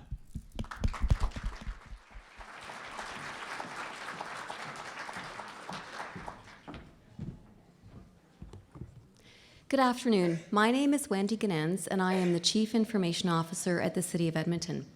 I am pleased to be speaking today on behalf of Edmonton's Smart Cities Challenge team. It has been an honor to be on this Smart Cities journey from the very beginning with communities across Canada, and to see the leadership of the Canadian government in undertaking such an innovative challenge as this. As cities and communities eagerly search for new ways to address complex challenges, there is a growing recognition that solutions do require multi-sector efforts and organizational agility in order to be meaningful and transformative. A smart city is not just about technology. Rather, it's about creating and nurturing a resilient, livable, and workable city through the use of technology, data, and social innovation. Edmonton's submission is about health. Our approach is one where residents, industries, academic sectors, and government all work together collaboratively about the challenges that our cities are facing, and we will create, test, and scale sustainable solutions. Cities are in the unique position of working directly with residents and the local government to use both technologies and innovation to improve the health of its residents. Through established mechanisms and community partnerships, cities have the potential to deepen their understanding of the health of residents and quickly test interventions at the neighborhood level. The City of Edmonton is committed to improving the economic, mental, physical, and social health and well-being of all residents through the application of our Smart Cities framework. These 4 facets of health were identified through consultation and research and speak to the truly transformative nature of our proposal and the proactive role that municipalities can play in the Canadian health system. Edmonton has already initiated a number of projects that speak to the relevance and importance of healthy communities, including the development of a Safe City web application for residents to identify areas across the city where they do not feel safe. With this crowdsourced data, we will be able to layer additional existing data from partners such as the Edmonton Police Service to develop a greater understanding of public spaces and opportunities to increase safety. Edmonton has also worked in partnership with our civic tech community and social sector to develop and enhance the You Can Benefit online tool, in which residents in Edmonton can easily access information on municipal, provincial, and federal programs and services. As Edmonton continues to learn and grow as a smart city, we recognize the importance of taking action when it comes to complex issues such as the ethical application of data and technology. Edmonton has recently hired a data ethics advisor, and we are pursuing joining the Cities for Digital Rights Coalition. These actions will ensure that residents' issues and concerns are addressed. In addition, I'm excited to announce that in recognition of Edmonton's efforts and leadership, the City of Edmonton was recently recognized as one of 5 winners in the North American Smart Cities Council Readiness Challenge, and the first Canadian city to take part in their Smart Cities Readiness program. Our work with this council is already underway, and we look forward to how this program will accelerate our leadership in digital innovation and open government. Smart cities hold the promise to create healthier urban environments where residents can live their best lives. We are incredibly grateful to the contributions from Edmonton's broad, thriving community of innovators across all sectors, because through working together, we will transform the way municipalities approach health in their communities. In order to be successful, all Canadian communities must be on this smart city journey, so we can learn from one another and share in each other's successes and transformation. Thank you. Thank you, Edmonton. Just for those of you that are watching online right now on YouTube, you have no idea. This room is almost at capacity. I cannot believe how many people are in here listening intently to every word that's being said. And now we're going to get a few more from our good friends, la ville de Québec.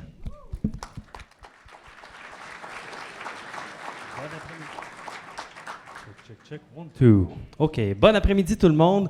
Mon nom est Pierre-Luc Lachance. Je suis conseiller municipal à la Ville de Québec. Je suis accompagné de Rénal Bergeron, qui est vice-recteur à l'Université Laval. Aujourd'hui, je représente le maire de Québec. Mais si vous saviez comment cet homme-là aurait aimé ça être devant vous aujourd'hui. Le maire de Québec est un sociologue de formation. Pour lui, le bien-être de ses citoyens, c'est capital, c'est obligatoire et c'est quelque chose qui doit penser en tout temps. Le défi des villes intelligentes nous a permis de venir adresser une inégalité sociale de santé qu'on a constatée dans la ville de Québec. On s'est rendu compte à travers une recherche que les gens qui vivent en milieu défavorisé vivent 8 ans moins vieux que les gens en milieu favorisé. Pour nous, c'est totalement inacceptable. Pour le maire de Québec, c'est totalement inacceptable. Pour les 60 personnes qui ont travaillé sur le projet, que je salue d'ailleurs, bonjour la gang de Québec qui écoute en direct avec la gang de l'Université Laval, c'est totalement inacceptable. Pour l'ensemble de nos partenaires, le CIUS, Centraide, les gens de Wendake, c'est totalement inacceptable. On a décidé d'adresser ce challenge-là de façon complètement différente de n'importe quel challenge qui a jamais été posé à la Ville de Québec. On avait une définition de ce que c'était une ville intelligente. Et grâce à ce challenge-là, on l'a changé. Merci d'ailleurs, Infrastructure Canada, de nous avoir bousculés dans nos paradigmes. On a décidé que pour nous, maintenant, une ville intelligente à Québec, c'était des citoyens et des citoyennes en santé, sur un territoire en santé, en plaçant l'humain au cœur de l'innovation sociale et technologique. Donc, on vient vraiment positionner le rôle de l'humain, un dialogue avec l'humain. On vient vraiment adresser des problématiques de santé durable, et c'est ce que M. Bergeron va vous parler dans quelques instants, pour régler cette inégalité sociale de santé-là qu'on vit présentement à Québec. On est très fiers du chemin accompli. On a réussi à mobiliser notre communauté comme on ne l'a jamais fait auparavant, et on en est très, très fiers. Je vais laisser la parole à M. Rénal Bergeron, vice-recteur de l'Université. Pourquoi on est allé travailler avec l'Université Laval? Parce que l'université, c'est là que l'innovation se fait. C'est là que les idées se bousculent. C'est là qu'on se sent challengé en tant que société. Et pour nous, ça devenait les meilleurs partenaires d'affaires qu'on ne pouvait pas avoir pour un défi de vie intelligente. Monsieur Bergeron, à vous. Good afternoon all. Bonjour à toutes et à tous. Je me présente, Rénal Bergeron, vice-recteur aux affaires externes, internationales et à la santé à l'Université Laval. Je suis très heureux aujourd'hui de représenter la rectrice de l'Université Laval, Mme Sophie Damour. Notre université est fière de collaborer étroitement avec la Ville de Québec dans le cadre du défi des villes intelligentes. Nous sommes fiers aussi de participer à ce projet de société axé sur la santé durable et le bien-être des citoyens, et ce, grâce à l'intelligence collective et au déploiement d'outils numériques d'aide à la décision et de suivi. Je tiens à souligner que ce grand projet porteur s'inscrit dans notre vision en matière de santé durable. Comment l'Université Laval contribue à ce grand projet? Premièrement, en mobilisant notre communauté scientifique de l'ensemble de nos facultés. 21 chercheurs et chercheuses se sont directement impliqués dans les activités du projet. 9 activités vont se dérouler dans ce projet. Ils ont aidé à trouver des hypothèses de solutions permettant à la ville de répondre à diverses problématiques en matière d'inégalité sociale.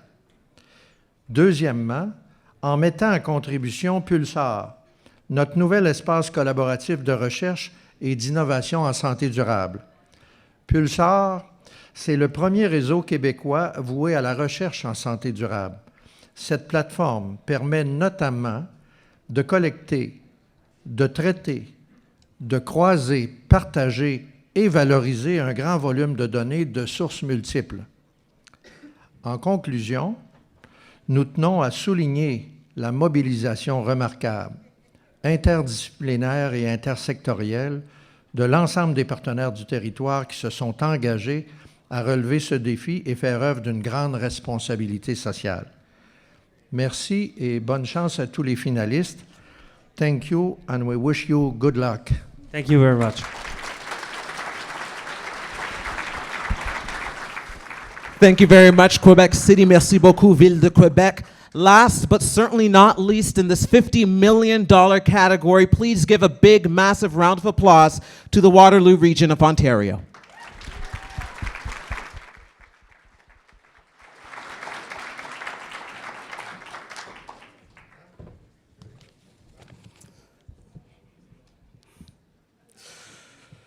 Well, good afternoon. My name is Matthew Chandy, and I've had the privilege of leading the development of Waterloo Region Smart Cities proposal.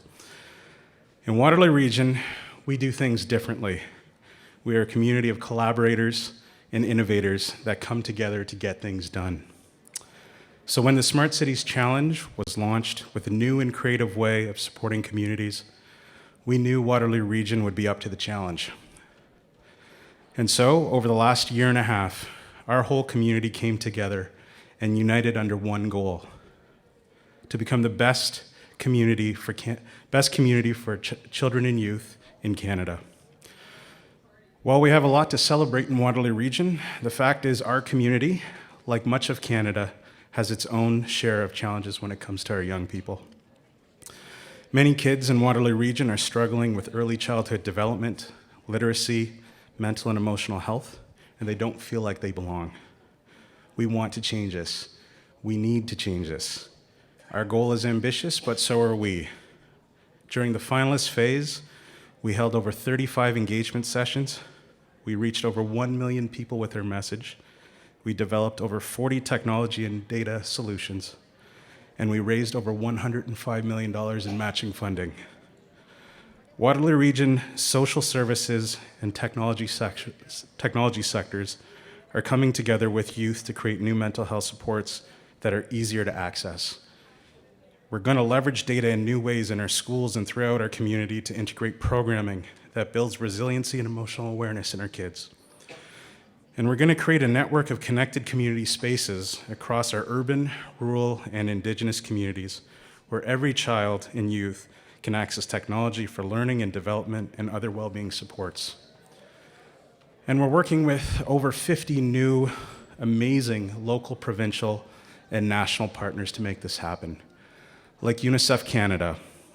As part of our proposal, we will build the community-level measurement framework for their new National Index of Child and Youth Wellbeing. We will then work with UNICEF Canada to help share this framework and our solutions with other communities across the country so they can leverage data to help better support kids in their community. This will help UNICEF Canada meet their goal to make Canada the #1 country in the world for child and youth well-being by 2030. And our most important partner, our children and youth, will be at the center of developing all of our solutions, engaging them, working with them to better understand their needs, the needs of diverse voices, and youth furthest from opportunity. So this is what $50 million will mean to Waterloo Region. It means we'll be a community where kids start school with all the tools they need to achieve their very best.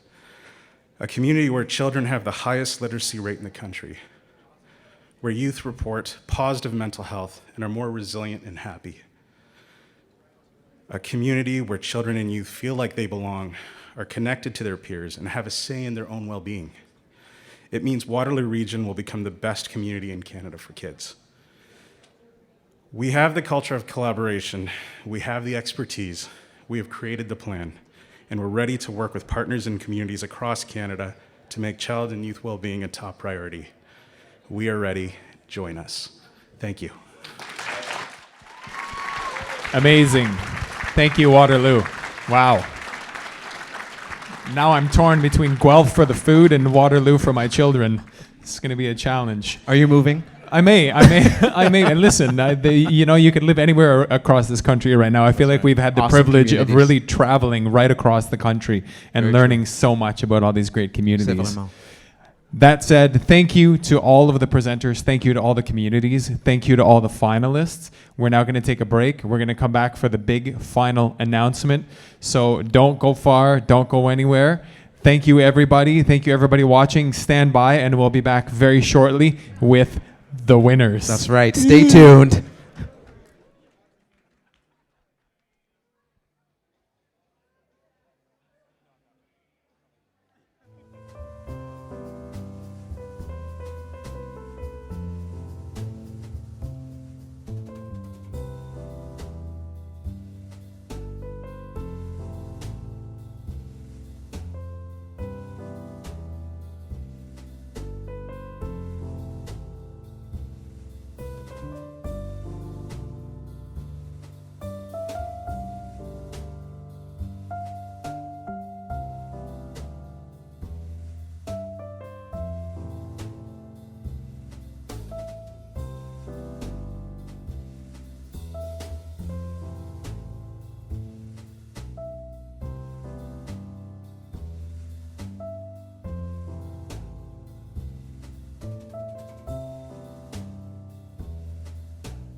You can feel this room's getting a little excited, can't you? I think we're at capacity now. I think we might exceed capacity very soon.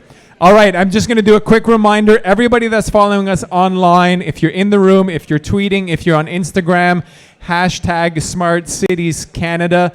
This is going to be huge. It's never been done before. I get shivers thinking about it. The first thing we're going to do, though, is we're going to introduce our elder, Verna McGregor, who's going to come in and do the blessing. That's right. Verna McGregor is from the Algonquin community of Nishnaabeg, which is approximately 120 kilometers north of Ottawa. Yes, please give her a round of applause. She is a former real estate and banking professional. This experience led her to work on national economic development issues with the Assembly of First Nations and then the National Aboriginal Financing Task Force, which looked into banking issues for First Nations and the issues of access to capital. She has also worked with the Indigenous women from the community at Minwashin Lodge. Verna. Oh, thank you. They were scared. They were wondering how they're going to pronounce Nishnaabeg. I say, Kwe kakina, hello everybody, bonjour tout le monde. J'aime ça, j'ai été ici aujourd'hui. I'm very honored to be here. I want you to repeat that now. Just kidding. I was asked to come and welcome you to our territory, and I hear you're making your city smarter. I think there is room for improvement, you know.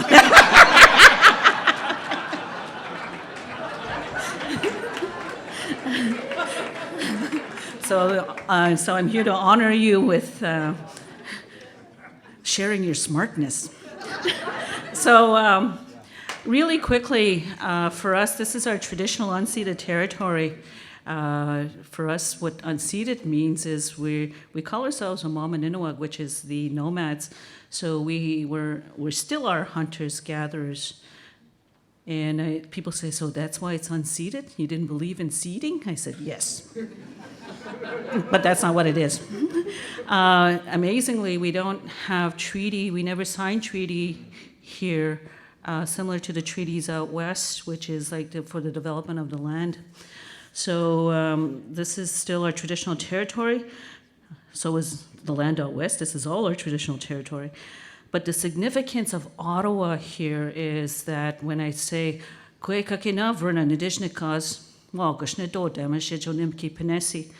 my name is Verna McGregor, and Fox is my clan, which is on my father's side, which is a Thunderbird. Our clan system here was based on the watershed. We're known for the birch bark canoe. I usually bring a birch bark canoe with me too as well, because I do a lot of climate change conferences, and I sort of I'm cheeky, and I said, you know, we travel carbon free. So, but the significance of Ottawa is that you have the confluence of the rivers coming together here from the four directions, like this medicine wheel. There's a lot of teachings to that. The center of the medicine wheel is always about balance. There's many teachings, and it means the four directions, the four seasons. The need for balance, emotional, physical, spiritual, and mental. So this would be Ottawa here. And sometimes when I listen to Parliament, I said, geez, I think they're a little bit off balance.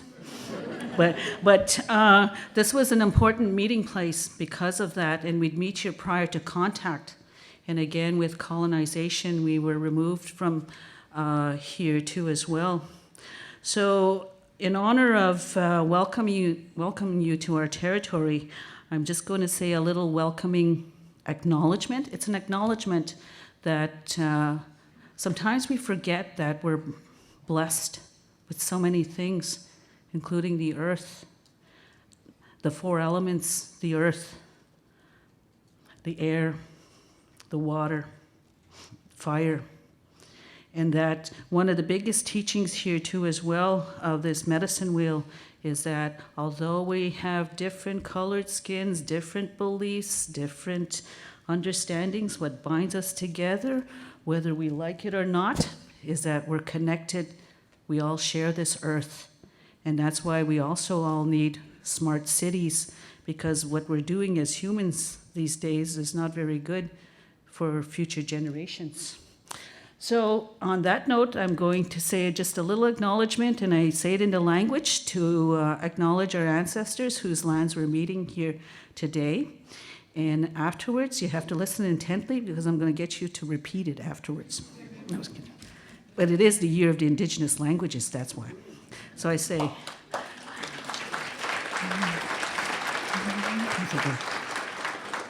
I say, Miigwech kijemane do onjene gashkito mawando sai konche nongo mwamwe kakena pamad sujik.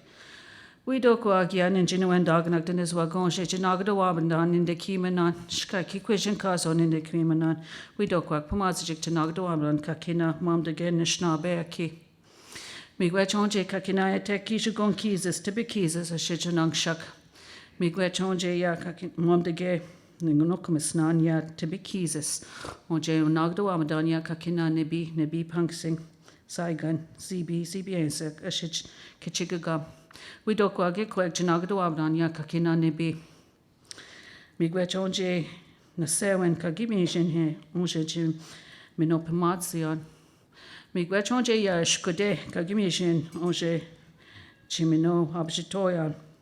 We dokwage ninowak janagdo amadan ya kakina shkode.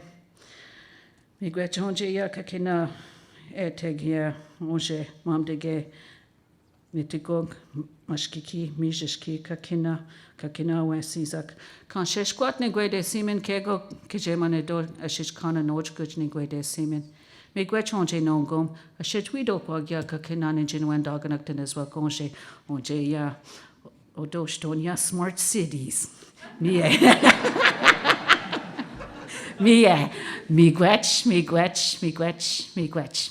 is thank you. Though, do I have any takers in terms of translation? Awesome.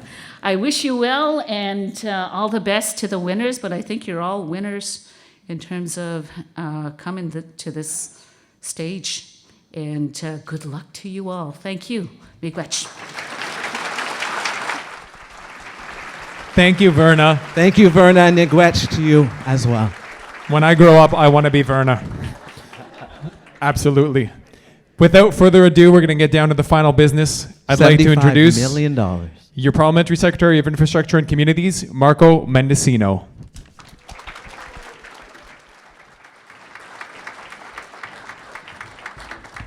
Hello, bonjour. How are y'all doing? Oh, you can do a little better than that. How are you all doing? Bonjour. My name is Marco Mendicino. I'm the Parliamentary Secretary to the Minister of Infrastructure and Communities. And I want to begin by thanking Elder McGregor for her opening remarks today, for getting us off in the right way, for challenging us to embrace the future, for challenging us to be smarter and to be better. And as our Prime Minister is fond of saying, better is always possible. Bienvenue à tous à l'annonce tant attendue de gagnants de Défi de villes intelligents. To those in the room here in Ottawa and those watching on our live stream across Canada and overseas, a warm welcome to you all. Today, we get to celebrate the hard work that went into developing the ideas that will help our communities. I've had the privilege of meeting representatives from the finalist communities in Toronto last November. Let me tell you all, these finalist teams are amazing and incredible and resilient in so many ways. They're smart, collaborative, and most importantly, clearly care deeply about our communities. When we launched the Smart Cities Challenge in 2017, we asked every community who entered to show us their best, and you did. The response we received was astounding. In fact, it was absolutely phenomenal. 130 applications from 225 communities. That's how many Smart Cities journeys started because of this challenge. Let's give it up for that.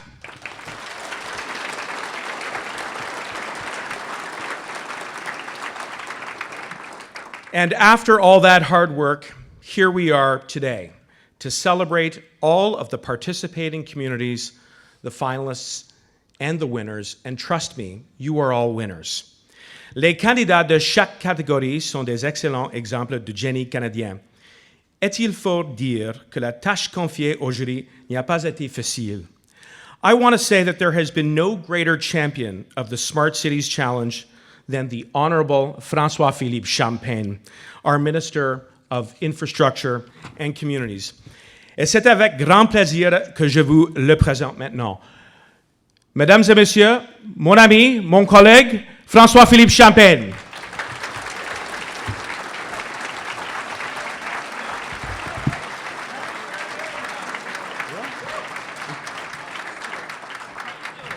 Wow.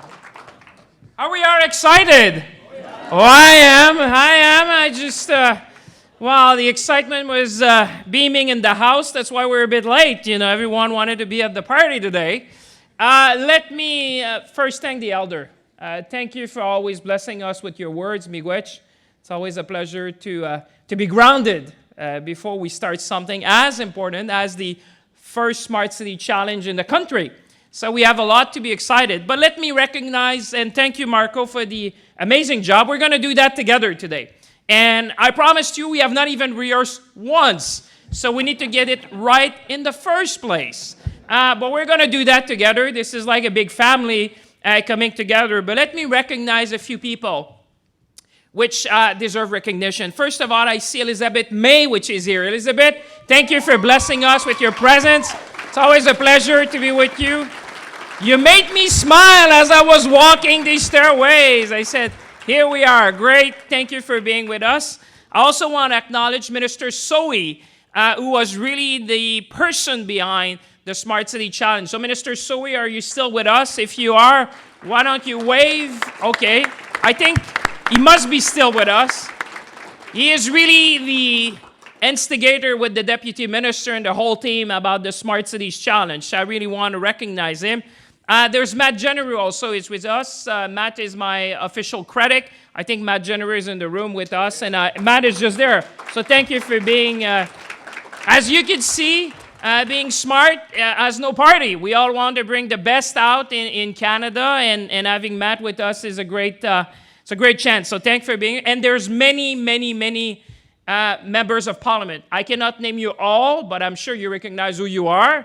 I hope by now. We've been in the House for about 4 years.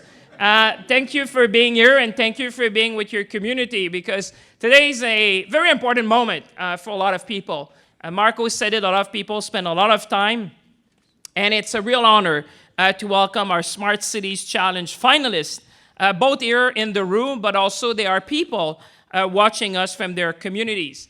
And as much as we're going to celebrate here, all the energy that's in the room, we'll try to translate that to the web somehow, so those in the communities can feel the same excitement that we have in this room today for this moment. This is all about hard work, and your hard work, it's about your innovation, and obviously your willingness to dig deep and tackle the big issues is really, truly inspirational. I, just like many of you, had a chance to meet a lot of people on the road, and to see the passion, the energy, the willingness to change the world through innovation and technology was just astonishing. Tout comme les communautés que vous représentez, vous êtes des leaders de l'innovation à travers le Canada. Vous inspirez les gens, non seulement ici au pays, mais bien évidemment partout dans le monde.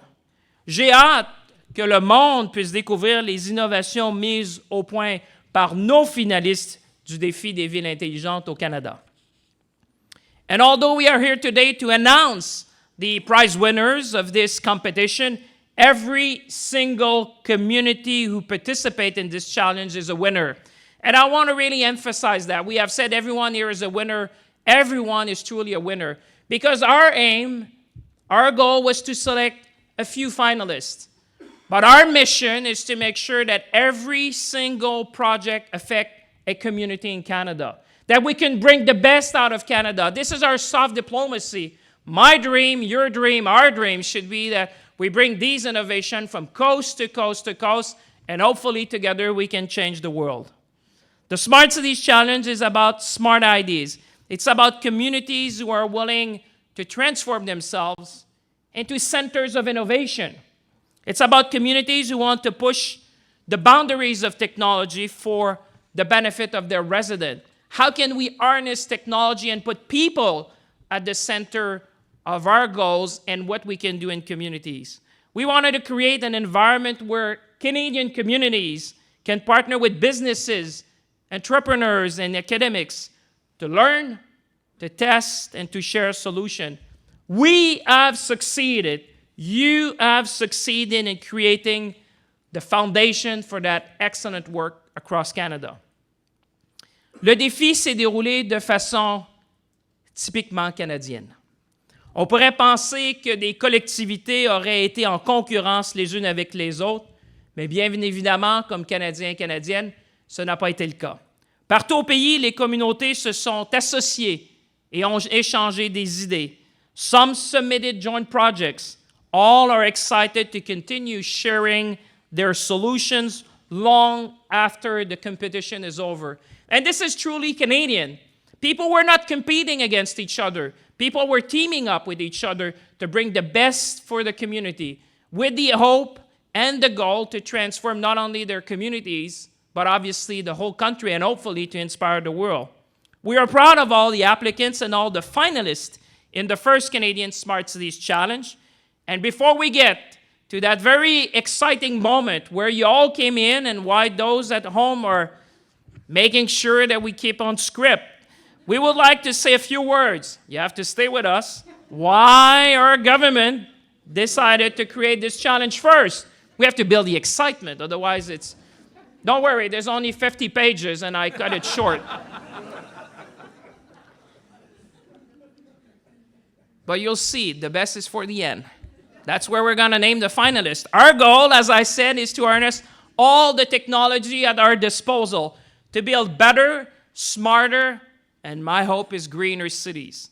Mais par-dessus tout, nous voulions que les résidents de ces communautés montrent la voie et voient grand pour pouvoir inspirer d'autres communautés à travers le pays. Non seulement en sortant des sentiers battus, mais également en traçant leur propre chemin. Nous avons délibérément conçu une compétition qui s'adressait aux collectivités de toute taille. La catégorie des prix en sont le reflet. That's why we wanted everyone to be involved in the challenge, and we created different groups so that everyone would have a fair chance to bring their IDs forward and to be one of the finalists. Since we launched the challenge in 2017, I've been blown away by the response across the country. And Marco said a few numbers, but it's truly amazing that we decided as a country that we could do better, that we would be inspired by communities. This is a bottom-up approach. This is not some top-down IDs that came from Ottawa, but it's communities who have partnered together from across the country, bringing the best and sharing the best. The challenge has left us with fantastic innovative IDs, which I hope and dream, and I said it to the Prime Minister today, that we have to do everything we can to make sure that every IDs that is presented today will make its way in one or many communities in our country.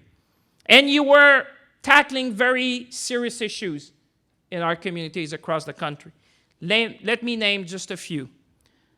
Issues around difficulty of accessing services, the lack of food security, which is touching way too many Canadians still in 2019, high cost of living, which is affecting a number of communities, and I would probably say disproportionately those Canadians who live up north and in remote communities and fly-in, fly-out communities.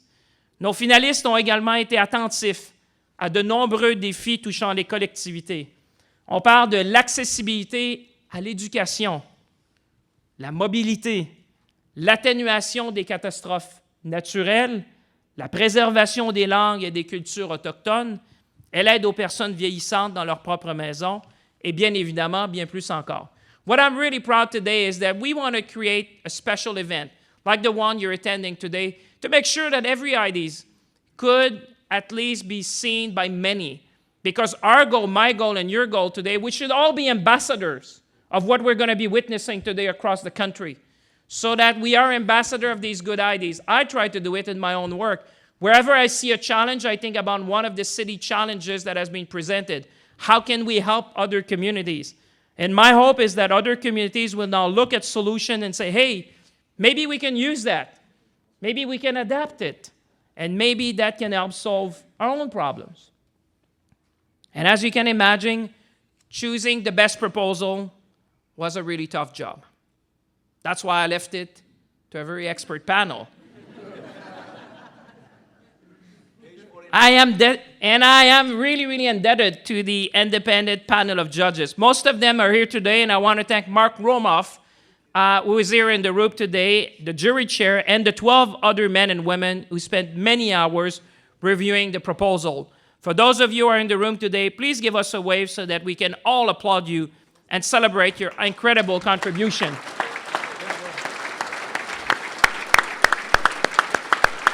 There's one there. Why don't you stand up? I see one there. I see one there. You are on the jury. The whole jury is there. Why don't you stand up? We need to applaud you. Here we go. Don't be shy.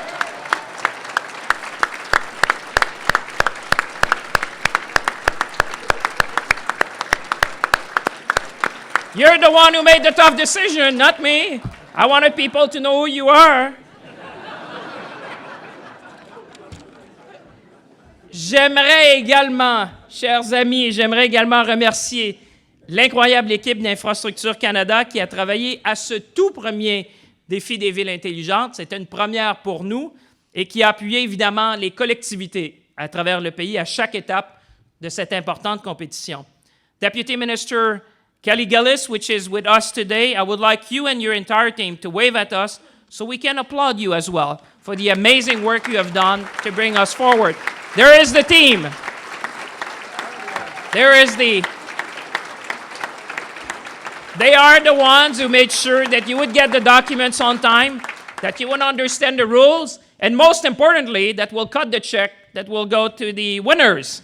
So you really want to see who they are. Those are the ones who selected you. Those are the ones who are going to pay you. So make sure you cast your eyes in the right direction as we move forward on this. And now let's get to why we are all here today and announce the winners. I just cut the speech a bit. Our first prize will go to a community with a population of under 30,000 people. Here are the 5 finalists over the 4 to 5 million prize category, and just look at the screen.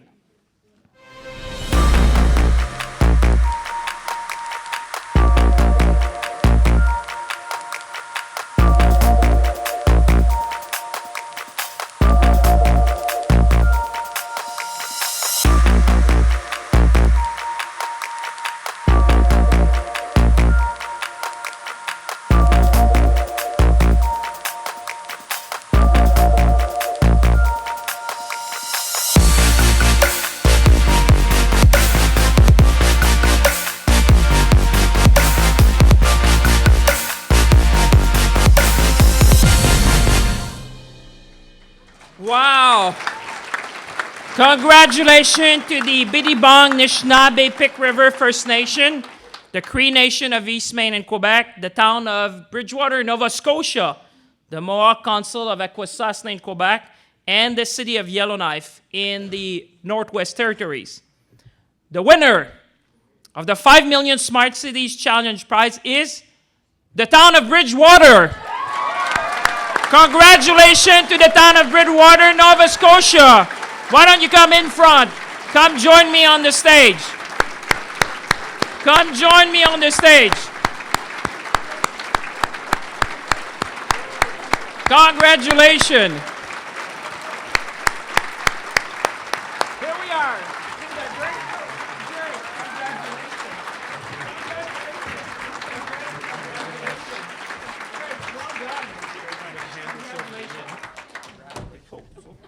That's good. You almost broke this. Yeah, hey, listen, it's the first one.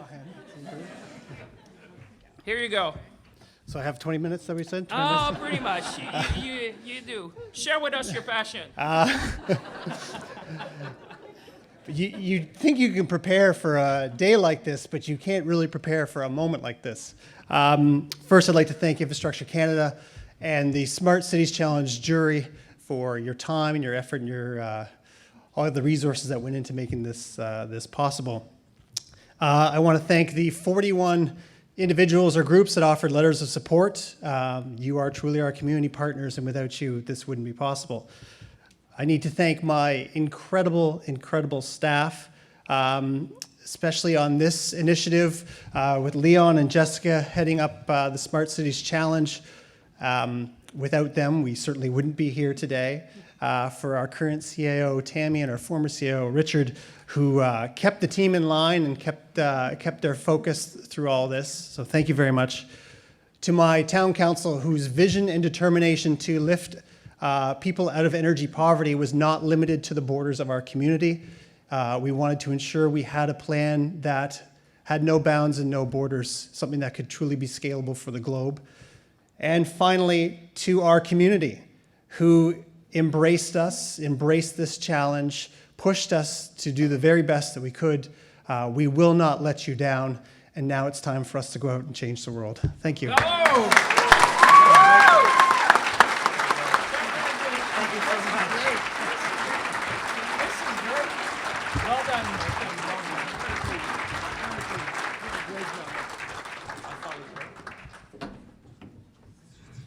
Congratulations again.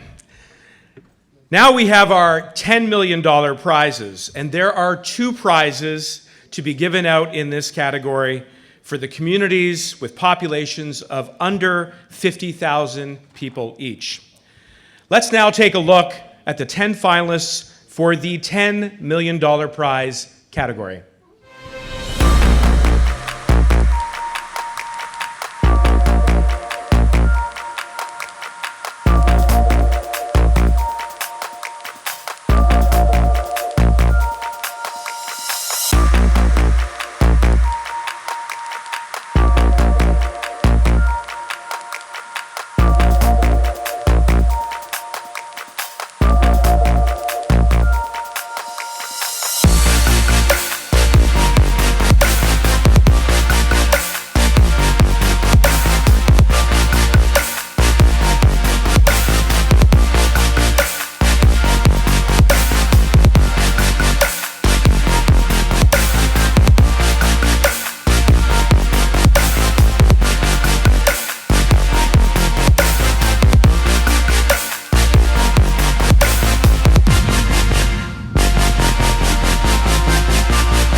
Congratulations to all of the finalists in this category. The first winner of the $10 million Smart Cities Challenge prize is Nunavut Communities. Come on up. Come on up.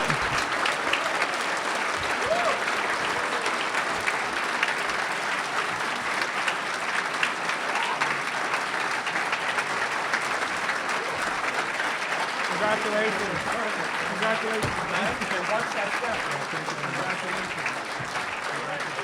There you go. This is yours. Thank you, sir. Congratulations. Thank you. How do you feel now? Thank you. You need to share that. Anything? Congratulations. Who's going to take the mic? Go ahead. Okay. Someone needs You've been to do nominated. Thank you. Yeah, thank you to Industry Canada, to the government. Yeah, Industry Canada. But it's no one is going to notice. That's why I shouldn't have spoke first. Infrastructure Canada, Industry Canada is cool too. We like them both. To the jury, especially for looking at this project, and I think most importantly to the 25 communities in Nunavut that allowed us to represent themselves and come up and do this. I'm going to stop talking. I just want to thank Infrastructure Canada and everybody that helped make this happen, all 25 municipalities of Nunavut, and just ultimately how important this is going to be for Inuit youth.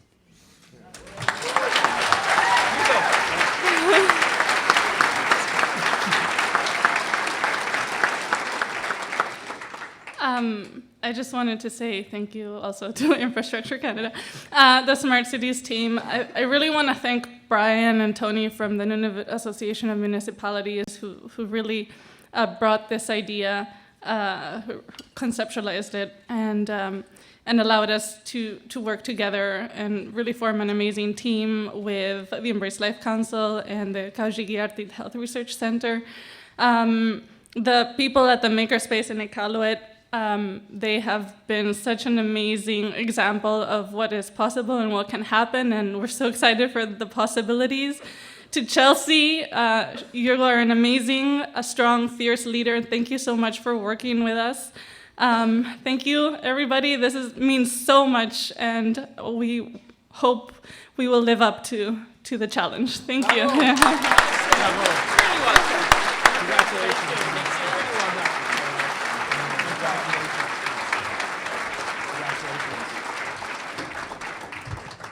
Well, thank you very much. And second category, and twice the fun, which means we've got one more winner to announce.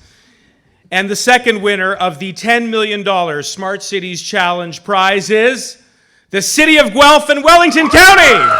Come on up.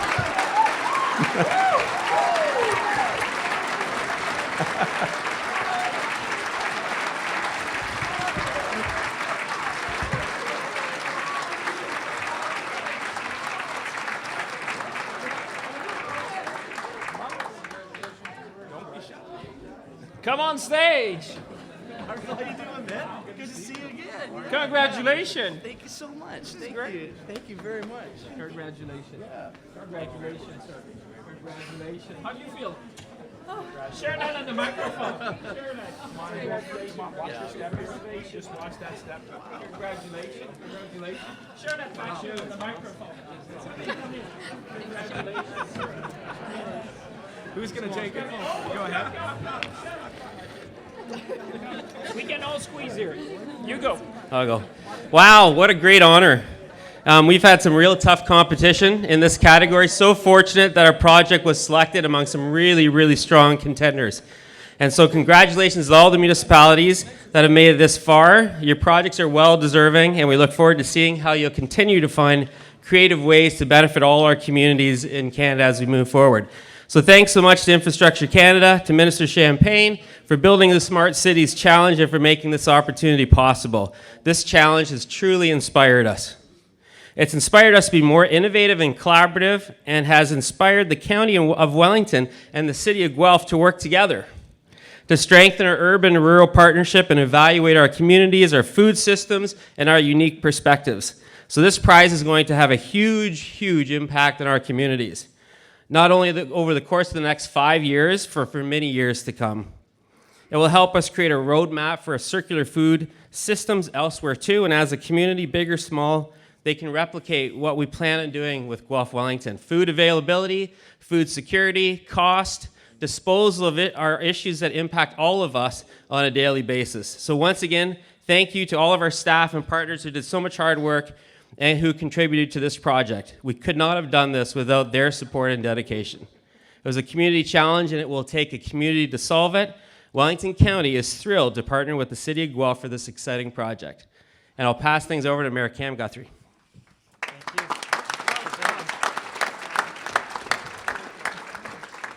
Wow, this is awesome. Kind of like a game winner at the Raptors game all of a sudden there. That's great. I really want to thank the warden for his comments, but I really off the top want to thank staff and everyone that worked on this all the way around. I mean, it's you know, the mayors and wardens get up here and are the cheerleaders and the advocates for what's going on, but really staff, just much praise to them. Also to many of the stakeholders in the City of Guelph, like the University of Guelph, Poverty Task Force, Innovation Guelph, just to name a few, and a lot of companies from the food sector within our community, especially when it comes to agriculture and food security. This is what this is all about for us. The Smart Cities Challenge was a catalyst for getting all of these great brains in a room together. And our vision is a food system where everyone has enough healthy food to eat, nothing is wasted, and the environmental footprint is a lot smaller, and we will make that possible thanks to this Smart Cities Challenge Award. We're going to turn this vision into a reality. Thank you to Infrastructure Canada, to everyone involved. You know, mayors often talk about trying to leave legacies for things. I can't imagine the legacy that we're going to try to leave, not just for the City of Guelph, not just for the province of Ontario, and not just for our country, but for the entire world when it comes to food. Thank you so very much.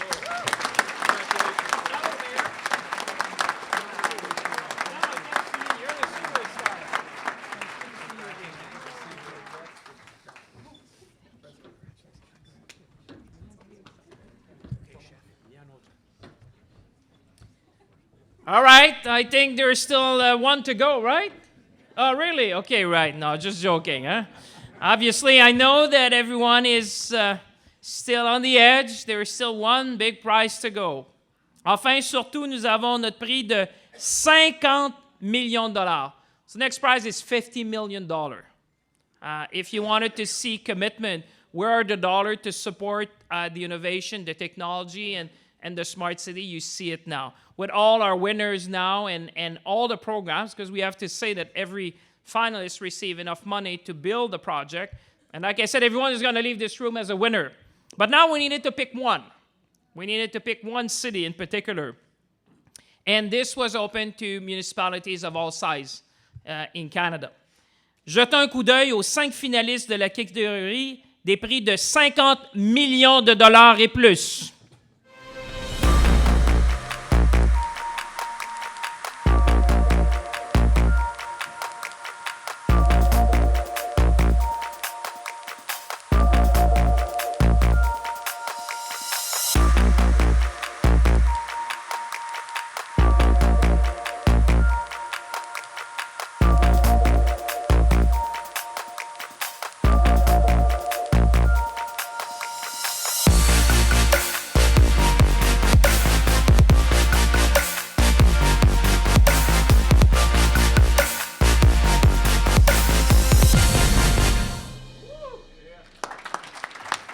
Congratulations to all the finalists which made it this far. The Waterloo region in Ontario, la ville de Québec à Québec, the city of Edmonton in Alberta, the city of Surrey and city of Vancouver, British Columbia, et Montréal, Québec. And I was so excited, just like you. I didn't want to know who would be the winner. I swear to God that they just put it in my speech just after question period. I didn't want to know. I wanted to share the excitement just like you. And you watching at home, that you share the same excitement. I didn't know until a few minutes ago who would do that. Vous êtes prêts? Le gagnant du défi des villes intelligentes dans la catégorie des prix de 50 millions de dollars et plus, le tout premier au Canada, la ville de Montréal. Please come meet me on stage, la ville de Montréal. Grande gagnante du prix de 50 millions de dollars au Canada, le premier. Bravo!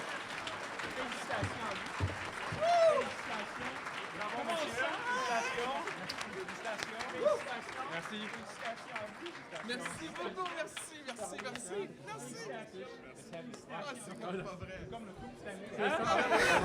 It's like the Slaney Cup, hein, right? Oh oui. Ça fait longtemps qu'on n'a pas gagné la Coupe Stanley à Montréal. Wow! Je me présente, François Croteau, je représente la mairesse de Montréal aujourd'hui. Je suis membre du comité exécutif de la Ville de Montréal et responsable de la Ville intelligente. Je voudrais tout d'abord remercier Infrastructure Canada et le gouvernement du Canada d'avoir créé ce magnifique concours. Merci aux membres du jury. Vous avez eu un travail quand même colossal au cours des derniers mois avec ces magnifiques candidatures. Félicitations pour votre travail et travail acharné, mais rigoureux. Merci beaucoup pour tout ce que vous avez fait. Félicitations à tous les finalistes de chacune des catégories et naturellement la nôtre. Bravo à toutes ces villes parce que vos projets sont fantastiques, sont inspirants. Et ce qui est essentiel à retenir dans tout ça, c'est que oui, nous sommes tous gagnants. Le Canada est gagnant aujourd'hui. Toutes les communautés du Canada sont gagnantes parce qu'au fond, je crois sincèrement que tout le monde va réaliser leurs projets et pourront partager les bienfaits de ces projets. Mais je tiens surtout aujourd'hui à remercier cette merveilleuse équipe. Stéphane Guidouin, le directeur du laboratoire d'innovation urbaine de Montréal, Marjolaine, Aldo et Patrick sont ici représentant la ville et tous les partenaires qui ont travaillé sur ce merveilleux projet. Il y a eu une mobilisation extraordinaire à Montréal.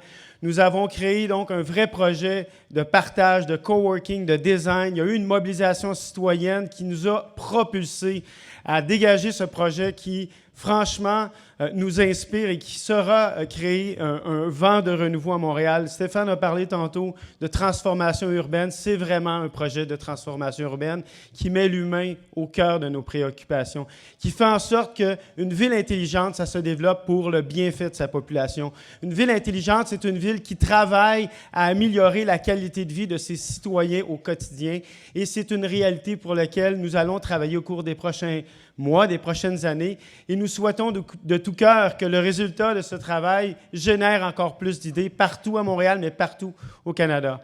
Encore une fois, merci beaucoup pour ce concours. Merci à tout le monde qui ont participé. Nous sommes vraiment très heureux d'avoir gagné ce 50 millions et je nous souhaite de belles célébrations dans quelques minutes. Bravo à tout le monde.